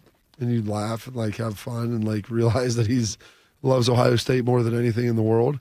And then you'd move on and you'd go practice and prepare and try to do the things you need to do to make sure that you get the win. Ryan always say we're going to do senior practice after we win the national championship. We'll do it then. After we win it, come back here to Columbus. We'll do it then. Lean into it, Bob. If you're doing it then, because everybody's leaving. Like, so you got another problem with that. But we'll figure out appropriate times. I think they've handled everything very well. Chat Hall of Famer TE 2013 wants to know, does Ryan Day have a mother-in-law suite at his house that Chip can live in for the next 2 months? You know, after just seeing this and talking with you guys this morning, we came in, like it wouldn't surprise me if Chip came in and was working, you know, as an analyst role and some sort of a non-specific assistant, just kind of consulting with them. I don't know if he'll be here today. Yeah. You know, given, you know, all that just went down, he may want to take a couple of days off, and maybe he just wants to go out and hang out in California with his wife. And that he's entitled to do that too. But I guarantee you Ryan is probably making that call to at least gauge interest if that's something that should Another be set a of part eyes, right? Another set of eyes can't hurt. Chip Kelly's eyes can't hurt. Not that he's had any issues with the offense, but I'm saying Chip Kelly, though, if he wants to do that. And by the way, I can't help but notice, Bob, at least last time I checked, you no longer have any European men living with you. Maybe you've got room in Casa de Carpenter. I don't know if he's selling it. He sell his house. I'm like, well, I think Patricia's living in the house that he used to live in. I think he sold it to him. So maybe there's space there. I don't know. Would you be surprised if whenever Penn State makes their hire, Jim Knowles gets a situation where he may get let go? Well, I was curious about that because he has a situation, you know, similar to Chip. I mean, they gave him a 3-year, $3 million a year deal. Right. So they're going to have to buy him out and pay him out if you're expecting to do that. Now, I don't know if he's expecting to be retained, if they've told him, you know, the coach that comes in. But any coach that gets there, maybe they would keep him, but they at least want to have the option. If you're telling me I have to keep this guy, right? I'm not taking that job. Yeah, you want to give the new guy coming in the opportunity to make the decision. That's what I think as well. It's my staff. Yeah. Yep. All right, coming up next, we'll hear more from Ryan Day and also touch on the NFL. That's next. Morning Juice. We are the keepers of the wild, America's original and most invested conservationists. For more than 80 years, we've been committed to conserving wildlife and the natural landscapes that define our nation. From rugged alpine ridgelines to peaceful tall grass prairies, we've supported the conservation of more than 36 million acres of American wildlands. Our funding has led to cleaner water, fresher air, and improved wildlife habitat. From abundant fish and waterfowl populations to robust deer and elk herds, nothing is more important than maintaining wild spaces for adventurers to explore and wildlife to thrive. We are America's hunters and target shooters, stewards of the American outdoors. America's hunters and target shooters, along with firearm, ammunition, and archery manufacturers, have invested more than $46 billion to help state fish and wildlife agencies manage and protect wildlife and wildlands across America. For more information, visit outdoorstewards.org. You know a thing or two about the moments in life that matter. You've seized those moments to embrace joy, accomplish great things, and build meaningful relationships. Is it time now to sit back and reflect on a life well lived? Maybe. Or maybe there's more to be done. Maybe this is the most important moment you've encountered yet. By volunteering with AmeriCorps Seniors, you can seize the moment, lend a hand, and get back more than you give. We connect you to local volunteer organizations with opportunities that fit your schedule and match your interests. Through AmeriCorps Seniors, you can support people in times of need and make your community stronger. You can become a companion to your older neighbors, brightening their days with friendship. You can even become a mentor for young people, serving as a role model and enriching their lives. Are you ready to seize your moment? Visit AmeriCorps.gov/yourmoment and get started today. Hey Max, you look absolutely dashing in that purple tie. Ready to harness the world? You bet, Daisy.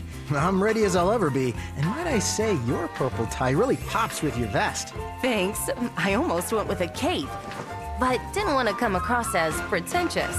Nonsense. Anyone in our line of work should rock a cape. You might be onto something, Max. Phew, so here we go. First day on the job. We've got this, right? Right. Don't forget, we both graduated from Dogs Inc. with honors. Which means I can guide my human around a busy city with ease. And I can give my human a restful night. I hope my human is kind and loving. And I hope mine likes wet kisses and zoomies. Ready to make a difference? Born ready. Let's go. Discover how extraordinary dogs like Daisy and Max change lives at no cost to the recipients. Visit dogsinc.org. Attack and dominate. You're locked into Morning Juice. Sponsored by Riverside Bank of Dublin. Here's Bobby and Tito.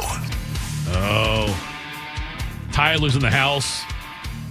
Tyler and Bodie, dynamic duo. They get stuff done. I thought we'd only have one video today. We've got a second. Let's send some clips.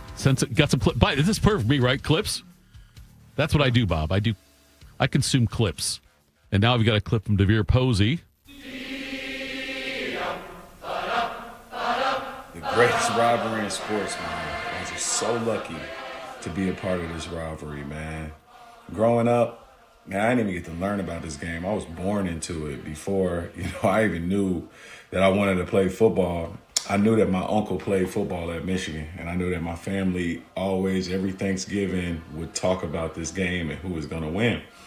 And so for most of my life, I was raised on the other side. The sweater vest came down to Cincinnati, Ohio. He recruited me out of there, and it just meant everything for me to come back every Thanksgiving and look across the table and tell my uncle, yeah, we bust y'all ass this year. So for me, man, the Michigan-Ohio State game, man, it touches home. It's in your home. It's something that you think about every single day as a Buckeye. What your record is versus Michigan and how you stack up towards that team up north.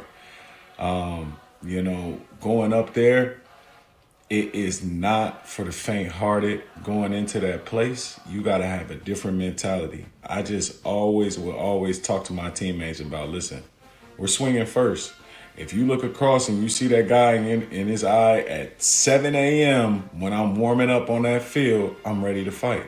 At 3 p.m., I'm ready to fight. It's an all-day thing. So, man, embrace that. Embrace this opportunity to rewrite history. Proud of you guys. I love watching this group of men play and perform. It's an honor to be able to see you guys work every day and see the results y'all put out there each Saturday, man. Go Bucks. That was DeVere Posey. Pocket full of Posey. The doctor, by the way, DeVere Posey, delivered a child.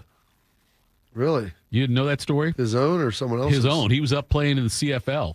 Oh, yeah. I've heard that. Wife goes into labor after a game. He had a huge game. It might be the Grey Cup game. I'm not mistaken, but he had a monster game. And then wife goes into labor. They call for an ambulance. Ambulance shows up. Non-English speaking ambulance people up in Canada. Understandable. DeVere had to deliver his child. So I will tell you this, Bob. I promise you to let me get through the whole thing because it's going to sound dark at first. My parents got divorced when I was young. It was very traumatic for me. I've been through one divorce so far. Very traumatic for me as well. So far. The worst pain I've ever felt is during some of those Cooper years when Ohio State had superior talent and lost. That's what this game means to me as a fan. If I gave you my top 10 worst feelings I ever had, top 10. 8 of them might be Ohio State, Michigan, losses by Ohio State to Michigan. The other 2 were the divorce stuff. Well, there you go. That sounds big time. I should probably shoot a video also about that. Here is Ryan Day talking about is the running game where he wants it to be. Well, we always want it to be better, but again, when you rush the ball 38 times for 254, I mean that's good coming out. We'll get on the film and figure out what's what. It's. You got to sort through everything and figure out what the efficiency of each run was, because that's a part of it too. You can hit some big runs and maybe get fooled. I don't know exactly what our efficiency was and what went well and what didn't, but I thought guys ran hard. I thought there was some good things. There's certainly nothing's perfect, but that's what we're striving for. Bob, last year when the offensive line had all the injuries they had, I think it ended up being a good thing for Ohio State, developmentally wise, because they got a lot of guys that got time, meaningful time, that they wouldn't have gotten if everyone was healthy. added to the depth. And by the time you got into the postseason part of things, that paid off immensely. It also paid off coming into this year. I wish Jeremiah Smith and Carnell Tate weren't hurt, but the fact that Tate and Smith didn't play for the last game and a half, I guess, for Smith, the last couple of games here for Tate. But two things. It gave receivers opportunities they might not have had. And it also, I think, in some way, made Ohio State rely more on its running game than they might have. Well, they've been leaning into the run game. I mean, Ryan tries to get that going, and that's something that they've been working on to make sure they can continue to improve, get those young running backs reps. And the more you do it, the more you see it, the better you get at it. And you're watching guys starting to make some cuts and look pretty good now moving forward. The one guy that really benefited a lot last week was Max Clare. Yeah. Everybody's like, I thought we'd have more of this. I'm like, well, you also have J.J. Smith and Carnell Tate. So there's only one football to be able to throw, and that makes it tough to kind of get him involved maybe as much as they would like to at times. But now you have that on film, and he's got that confidence and rapport with Julian. And so there were still some plays that they left out there on Saturday. I mean, it could have been much worse. But, I think that they're moving in the right direction. Like, a lot of those young guys, look good. And I know that there was some detractors, that they didn't push it deep to the young receivers until later, and they didn't maybe test them as much or trust them as much. I'm like, listen, the goal on Saturday was to win the game, make it look reasonably impressive, and get everybody out of there healthy. That was the goal. It was almost like a glorified spring game style approach. Right. I mean, you're a 30-point favorite, for heaven's sake, for the third week in a row. Walk off the field, make sure that we played a coherent game where we can have some confidence and momentum, and let's go after that. Like, come on. Are your gold pants accessible? I don't know what that means. Okay, well. Accessible. Like, are they in my pocket right now? They're not. I'm not going to check. I'll take your word for it if they are or not. That'd be great radio, Heather though. probably would. I'm sure if she hasn't already. One or two, I don't know. Either one. Look, I'm not doing any DNA tests on Kind of like two pina coladas. You got two pockets, one for each hand. Okay, so anyway, Bob. Speaking of, what I'm asking. Tune in for Today in History tomorrow. You might hear that song. Oh. Do you know what the song is called? Two pina coladas, I think. Oh, wait, I'm sorry. The Pina Colada song, is that what you're talking about? Or something else? The one by Jimmy Buffett. Oh, I thought it was by Garth Brooks. Oh, okay. You're right. You're right. You're It is by both Garth wrong. Brooks. You're both wrong. There's a song called If You Like Pina Coladas, Getting Caught in the Rain, I'm Not Much Into Health Food, I'm Into Champagne. Yeah. Okay, originally, that song when it came out, it was it's called Escape, the Pina Colada song. Okay. But it's not by Garth Brooks, and it's not by, I don't know. I was referencing the Garth Brooks song. I don't know why. Is it a remake by him? No, it's a completely different It's song. two pina coladas, one for each hand. All right, that right there. And Jimmy Buffett's Said Sailor, Margarita. California. Yes. Go with Captain Morgan. Just how old that song Escape was. It references, and I'm so glad we're talking about this during Michigan week, because pina colada songs are what we should be doing. But in That'll the be a song, celebratory drink. the lyrics, they talk about placing a personal ad in the newspaper and responding to it. That's how old that song is. Well, now it's like the Craigslist back pages. I don't Maybe think Tinder, Craigslist has that. Grindr. What do you mean you don't think so? Did they take it away? I thought Craigslist took away the personals. Did they not do it? I mean, the original Craigslist. You would be the one that would know. No. Listen, I remember seeing an article about it somewhere, Bob. Not personally. Checking and it being gone. What the hell happened to my Craigslist? Where is it? You know what? Rupert Holmes. Thank you, Robert. Put that in. Rupert Holmes is the name of the guy, yes, that did the original one. Let me throw this out there. Yes. Scenarios for the Big Ten championship game. Because Ohio State's undefeated. Indiana's undefeated. Unchallenged Ohio State. Michigan has one conference loss. Mm-hmm. And Oregon has one conference loss. Yep. Now, it could have changed a little bit differently had USC have won because they would have one conference loss, and that would more or less removed Oregon from the calculus. Both Ohio State and Indiana win. They're both favored by double digits. They both go. Scenario 2, Indiana beats Purdue. Oregon beats Washington. Ohio State loses to Michigan. And given the tiebreaker step 4, best overall record of conference opponents, that goes to Oregon. So it'd be Indiana, Oregon, should Ohio State lose and Oregon wins. Okay. Door number 3. There's like 5 doors. Okay. Indiana defeats Purdue. Michigan beats Ohio State. Washington defeats Oregon. Oh. Then you could have Indiana versus Michigan. because the tiebreaker, Michigan had Ohio State head-to-head, and so they would ultimately get it because they would both be the only one-loss team. Oregon would have 2 losses. All right. Ohio State, Indiana, 9-0, 8-1. If Indiana loses, whatever, that doesn't matter. They're still going to go, assuming they get some help. Scenario 5. Hold on. There's an interesting. How does Notre Dame play in the Big Ten championship? They don't. We beat USC. We beat Purdue. We're undefeated in the in the Big Ten. conference. Yes, that's fair. They are 2-0. Does Stanford count? Yeah. Oh, here we go. So then you have scenario 5, Oregon versus Michigan, Indiana and Ohio State both lose. Yada, yada, yada. You get through there. That's probably the most unlikely of all. A bunch of tiebreakers and everything, too. How about this? Scenario 6. All right. 8-1 Michigan versus 8-1 Ohio State. Ooh. So what have happened? Indiana is 8-1, Ohio State's 8-1, Michigan 8-1. So Ohio State loses to Michigan in that scenario. Right. Oregon also loses to Washington. No head-to-heads. Tiebreaker step 2. Ohio State and Michigan 2-0 against common opponents. Indiana 1-1 versus Purdue and Wisconsin. This also involves Purdue beating Indiana. Right. So obviously, for Ohio State and Michigan to rematch, boiler up. Michigan wins, Purdue wins, Washington beats Oregon. Yeah. Okay. Purdue's probably the least likely out of this. They're the longest. They're the longest odds. They haven't won a game in a minute. A couple of things here. So there's another one. Ohio State playing Indiana. If Indiana loses, Ohio State wins. But yeah, at some point, courtesy of Adam Rittenberg.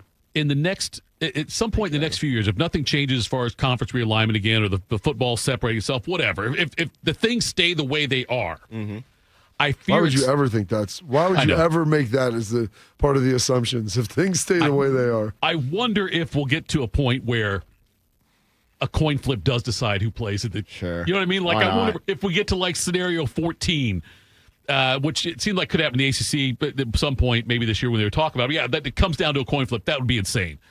Are you, Bob, if you can think back to last year, how you felt at this time? Yeah. Okay. Felt really good. That you look good, too. That was it. And you did have, by the way, gold pants in your pocket today, if I remember correctly. But anyway, the accessible thing I want to do, I want you to bring in a pair of gold pants. Why? I'd just like to see one up close and personal. You can look at them online. That's why I say they were accessible. I was like, I didn't want you to have to go through a safe or go to a safety deposit box. I have a safe in my house. Okay, that's why if it's difficult to get to, I didn't know. But I think it'd be good radio, too, if you would hold them up. Oh, yeah. On Friday. The theater to the mind. Yes, okay. Describe the sheen. Here's my next question. Sparkle. Get to your local pawn shop. You might find a pair. I'm not going to vacate. That's it. I don't think Bob has them. I think we got to vacate with I think Bob sold his. Interestingly enough, I have my senior pair at my house. Right. And my kids, through their, I don't know what you would call it, their inheritance the draft. Yeah, the draft. The inheritance draft. Yeah. I forget who got the other two. I've got them written down. And he didn't do it yesterday because my mom called and asked RJ what he wanted for Christmas. So I want my dad's gold pants back. Because my mom's got my 02 and 04 pair, which I think she just loves wearing. I go, I only have one of them. You have two.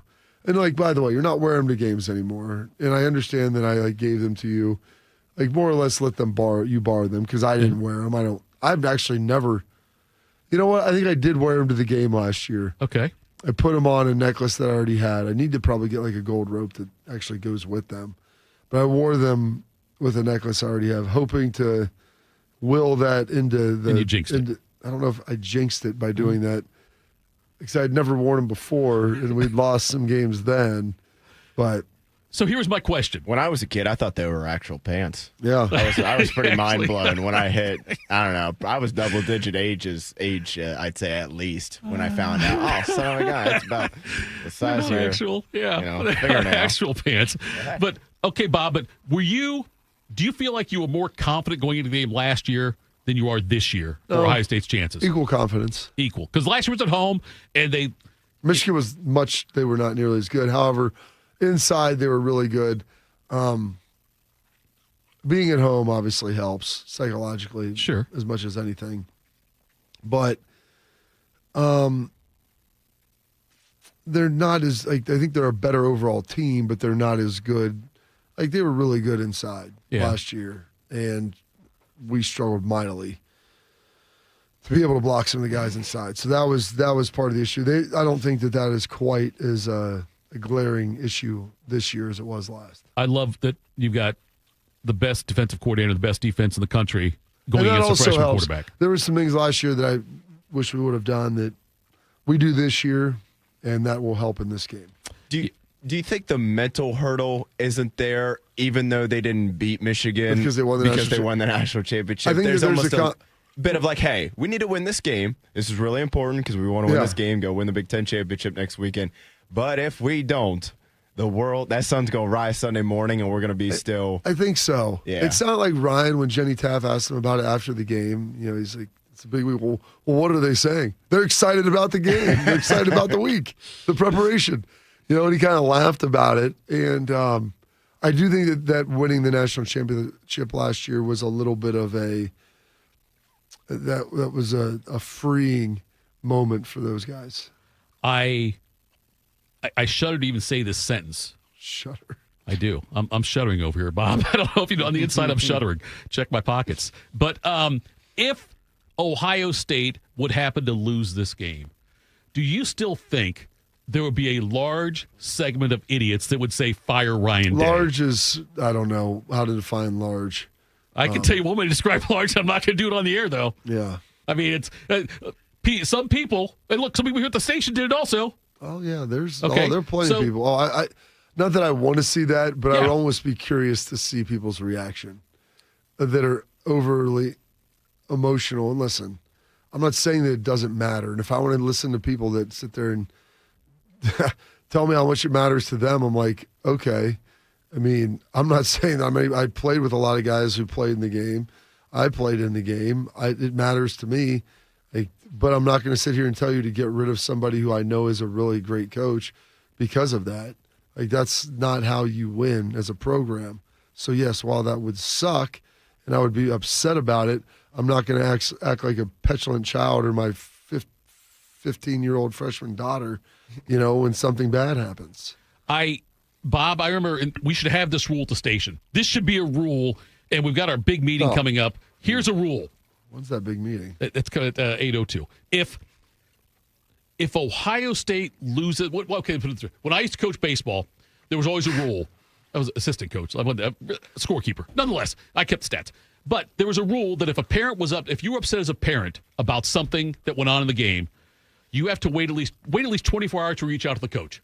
Don't say, I want you to meet me in the parking lot after the game. Hey, listen. I want to hear your emotion-fueled rant. This is what I want to have happen. I'm terrible. This is what have happened.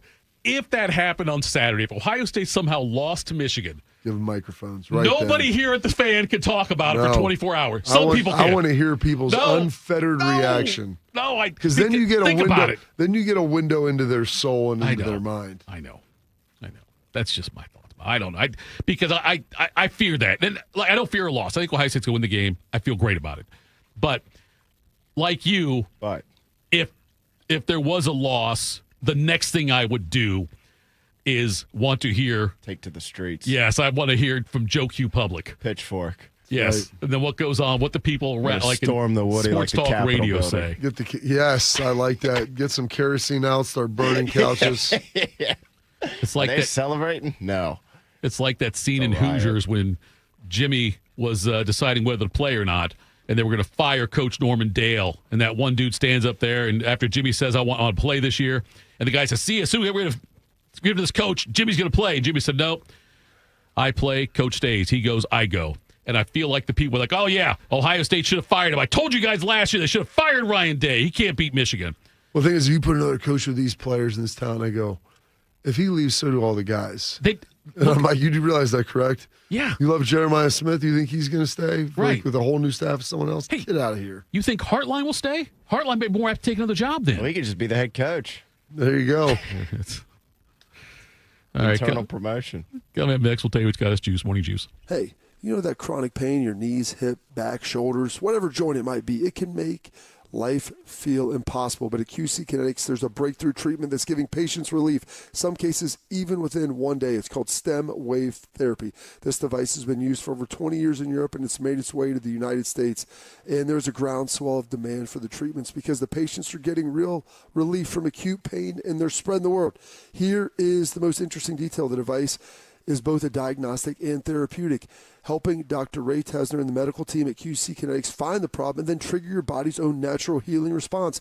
StemWave uses the same technology as lithotripsy, the sound waves that penetrate, spark blood flow, and more cellular activity. That's exactly what you need to promote healing and relief. Wondering if this is a good solution for you or your pain? QC Kinetics is making it easy. Your first treatment is only $49. So call for a consultation and ask about the $49 treatment right here at 380-208-4544. James Laurinaitis here for my guys at Green & Sons, the premier Kubota dealership in Central Ohio. Green & Sons has all the Kubotas you need to tackle your land and come out a winner. They have zero-turn skid steers, tractors from 18 to 171 horsepower, and also utility vehicles. My favorite is my RTV Sidekick. The best thing about Green & Sons is they've been family owned and operated since 1970, and you will love dealing with the Green family and their winning team. Do what I did and check out Green & Sons located in Mount Sterling and Marysville, or online at greenandsons.com for all your Kubota needs. Once there was a man who couldn't stand. A mom who couldn't wait. A scientific community that said it couldn't be done. And then you. And then I. And then we. Brought neuromuscular disease into screaming color with the Muscular Dystrophy Association. For 75 years, our voices have thundered through the halls of Congress. We've willed the impossible into existence. We've pushed the science, raised the funds, shifted the narrative, and transformed the reality of life with neuromuscular diseases. For 75 years, we've built communities together, established the field of neuromuscular medicine, and made it thrive. Call that a legacy. Call it impact. Call it momentum. Just call it ours. Because it's the generations of community heroes that give MDA the strength we have today. And until neuromuscular disease is a thing of the past, you couldn't stop us if you tried. Join us and celebrate 75 years of breakthroughs at MDA75.org. Looking for Black Friday truck deals? Then head to Germain Toyota. Right now, the savings are straight up and the offers are real. Right now, drive home a 2025 Tacoma with 0% financing up to 48 months with every vehicle sold at MSRP and 20% down. No trade required, or step up to the power of a 2025 or 2026 Tundra. Also 0% financing for up to 72 months. No gimmicks, no games. MSRP pricing and 20% down. No trade needed. 0% Black Friday savings at Germain Toyota on the corner of I-70 and Bryce Road. Tito has had 2 wives. They've both been named Heather. If you know someone named Heather, please warn her. This is Morning Juice. Yes, warn her. Hell, warn me. Warn me. All right, let's tell people what's got us juiced. I got to find the button. What's got you juiced? Sponsored by Billiards Plus. Find your next grill and everything you need for the master griller. Billiards Plus on Dublin Center Drive in Dublin. Sources tell me it's Monday, Bob. That means you go first. Oh, great weekend. Went down, senior day, always a lot of fun. Got to see our lieutenant governor and former Ohio State head coach, Jim Tressel. He was the honorary bell ringer, which was tremendous. And when he's back in that stadium, I mean, it's like, you know, James Brown going back to the Apollo. Everybody loves that guy in there. And it's funny because I went up to say hi to him, and he was sitting in the AD suite with Ross. And there was 2 dudes that were, like, standing in the back. And they had, like, little lanyards on, and they said security. And I'm like, I've been up here a bunch of times over the last 10 years. I don't remember any security being in here. I walked over to one of the guys, and I'm like, you here for Tress? He's like, yeah, we're here with the lieutenant governor. I'm like, I guess that does make sense. It makes a little sense now, yeah. You know, he's like, yeah, there's 100,000 people here. He goes, even though that he's the most beloved guy in this place, not that anybody would try to do harm. I'm like, given the fact that we just saw Jack Ruby gun down Lee Harvey Oswald, this date, 63, right in the basement of a police police station. It's kind of wild to think about that, but and it was funny. I guess the 2 guys are talking. You know, they're members of the State Highway Patrol. I guess there's a division of 12 guys in there that are basically like the Secret Service of the State Highway Patrol for the governor. And these guys were both. One was from Canton, one was from Youngstown. And I go, does Tress only get guys from the 330? Like, is Right. that? And I was talking to Tress. He goes, no, most of the guys are from Central Ohio. He goes, but I want the best. So that's who they give me. No guys from the state of Michigan, though, I hope. No, there are no guys from the state of Michigan. Or It was Miami. awesome to see him and talk to his lovely wife, Ellen. They're just great people. And getting to wear my little Nick Mangold silhouette shirt down there was pretty cool. My son RJ wore his as well. And just getting to hug the guys after the game and understand, Caden Curry, I was like, it's a heck of a way to end it in here. He's like, well, we're not finished. I'm like, well, no, you're not, but you're finished in here. You're finished here, yes. Hopefully. Hopefully we're not playing another game in there. So it was great to see that and just how those guys played, and watching a lot of the seniors play really big on senior day was really fun. And, going down to the game, you don't always get a chance to see like everything that else is going on in college football, but senior day is one of the ones that I always enjoy, just because I know how tough it is for those guys when you're walking out of there for the last time, watching them sign a lot of autographs, shaking hands, just letting it all soak in, because the minute you walk out of there, your career is done. You get on the bus, you head back to the Woody, and now it's time for the game. And so getting the preparation there, I'm juiced for that, juiced for Thanksgiving this week, and everything going on. I'm speaking at the quarterback club over today in the afternoon, or in the lunch before flying to Baltimore briefly, and to talk to them about everything that's going on and just how much I love these guys, this class of players, bunch of great young men. And I know that some of them weren't the star of stars last year, and they want to write their own story this year. And so hopefully they will have the chance, and hopefully it'll end the way that they ultimately want it to as well. And then what else has got me juiced? Basketball season started. My sixth grader, Cullen, we played our first game, 11:15 on Sunday. Missed about 7 or 8 open layups. My goodness, left a lot of meat on that bone. We were trailing most of the game. Get a whistle. Exactly. And I would like to have run him after the game. We somehow got it to overtime, and then got a set piece with about 8 seconds to go under the basket.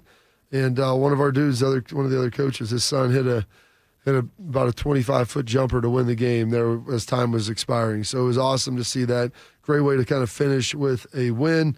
And then I spent the rest of the day blowing leaves, trimming down bushes, putting up Christmas lights. Blower, right? What? Yeah. Okay, just want to make sure. Go ahead. Yeah. With I appreciate that off. Getting all that done, and then I realized I'm only putting up lights now when I've already plugged them in to the cord that is going to be used and in the sequence that is going to be used with them. Because, we bought last year, my wife bought like 50 new strands of lights at the end of the year when they were on sale.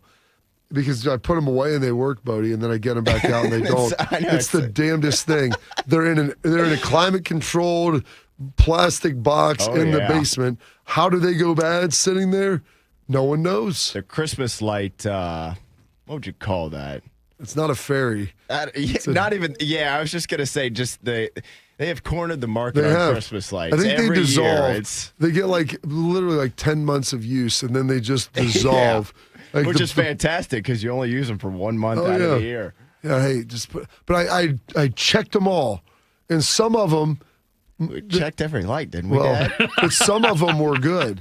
But even some of the new strand, I plugged it all in. Okay, this works. I'll be damned if I didn't put them up and then they didn't work again. And one of them was two brand new strands. They work. Put them both up. Top one didn't work. I was like, son of a gun. I don't think you said son of a gun. This thing's brand new. So I unplugged the extension cord and then I put it into the one. I unsequenced them and put it in. And then it worked on that. I'm like, you telling me just the outgoing plug on this thing is bad? So now I got to unwind the whole damn tree? Oh, my gosh. Just needed Courtney to walk in. No, she wasn't even there. Garage, they were getting back from Tampa. How'd that for go? a lacrosse tournament. They went well. They actually, my daughter, they won their little championship in Tampa down there at their lacrosse tournament. Had a good time. Got back late last night, 11:30. So I wanted to have the lights on when they pulled in, so it kind of looked good and get everything set up for this week. And one tree, hanging out, lone holdout. One tree, one life. So that's got me juiced in a negative way. Bodie, what Schleich got to say? I can make really good peanut butter and jelly. I can make really good Eggo waffles, and I can make eggs and really good oatmeal. But I don't eat the peanut butter and jelly And the Eggos, myself, it's more for my kids because I'm trying to look sexy. So I'll just eat eggs and some ground sausage. That's basically my dinner, unless I go to City Barbecue or Chipotle or Panda or Roosters. Like, those are kind of my staples. It's good to know, Schlegs, but the important thing is I guarantee he looks sexy even with an extra 10, 15 pounds. Well, as we juiced today, guys, I got to be honest with you. That was the most juiced football weekend I've had in maybe my entire life. It's really it was George high up Pickens there. just gallop around. George Pickens, who might all of a sudden be the best receiver in the league. I think he's going to be paid like it next And then he's going to disappoint March. next year. You know what? I don't even care, Tito. Yesterday was so much fun. He might be the best receiver on the team. They might need to flip that 88 jersey to the other guy. How did he not score on that last – when he caught that thing running the seam and broke I thought it was gone. Yeah. Like, it's over. I thought it was definitely gone. And Pickens seems like the kind of guy that if it would have been smarter to go down and kick the field goal, he's crossing that goal line. And you know what? I respect it. He's playing for his next contract. But that guy has been freaking awesome this year. You know, now I've been pretty critical of Jerry Jones' team building over the years, and I feel right in that. But a blind squirrel finds a nut every once in a while. Wouldn't that be an awkward thing to do? Third round pick for George Pickens in the offseason. Hey, CD, how do you feel about 87? Because what did he wear at Oklahoma? Right, yeah, 88's going to be back to that Pickens number. You ever heard of a guy named Alvin Harper? UPBR Alvin Harper. Right. But hey, Pickens, he wouldn't be the craziest guy to ever put that 88 on. That's the best line you've ever had, buddy. So that had to be juice. Largest comeback, tied for the largest comeback in team history. Before the Oregon and USC game even kicked off at, 3:45 on Saturday, Notre Dame was already up 21-0. That was pretty fantastic. Pretty good junior day for Jeremiah Love. Yeah. I think, unfortunately, that was going to be his last time playing in that stadium, which breaks my heart very much. But 8 carries, about $175 and 3 scores. Syracuse is a bad football team. Bad football team. But, hey, that's not our problem. So, super juiced about all that and super juiced about this college football weekend coming up here. I'm hoping we get a little bit more excitement than we did last weekend. I'm sure we will. Saturday was kind of a boring college football day. Yeah, it was. Not a lot of upsets. Not really a lot of close games either. Even some of the Oregon ranked USC matchups. got stretched Oregon was just kind of ahead BYU most of the way. Kind of pulled away at the end. Missouri, they were never quite. They kind of dominated the first quarter, but then they were only up 3-0. And once Oklahoma took the lead there, that was over. But I'm sure this weekend, with most of the SEC back to playing real college football teams and not FCS schools. Yeah. Excuse me. We'll be back in there, and then it's rivalry weekend. I mean, all it takes is a team like Auburn or somebody to throw a wrench in this whole thing. Not really looking forward to staying up till 2 o'clock in the morning to watch Notre Dame, but hey, get a nap in and do all that, and of course get a little Jimmy Johnson here before we get out of here. How about them Cowboys? Yeah! Tito, what's got you juiced today, sir? Yeah, like you guys gave me any time to talk. Folks, look, the chat was on fire today. Thank you for tuning in. It's going to be a great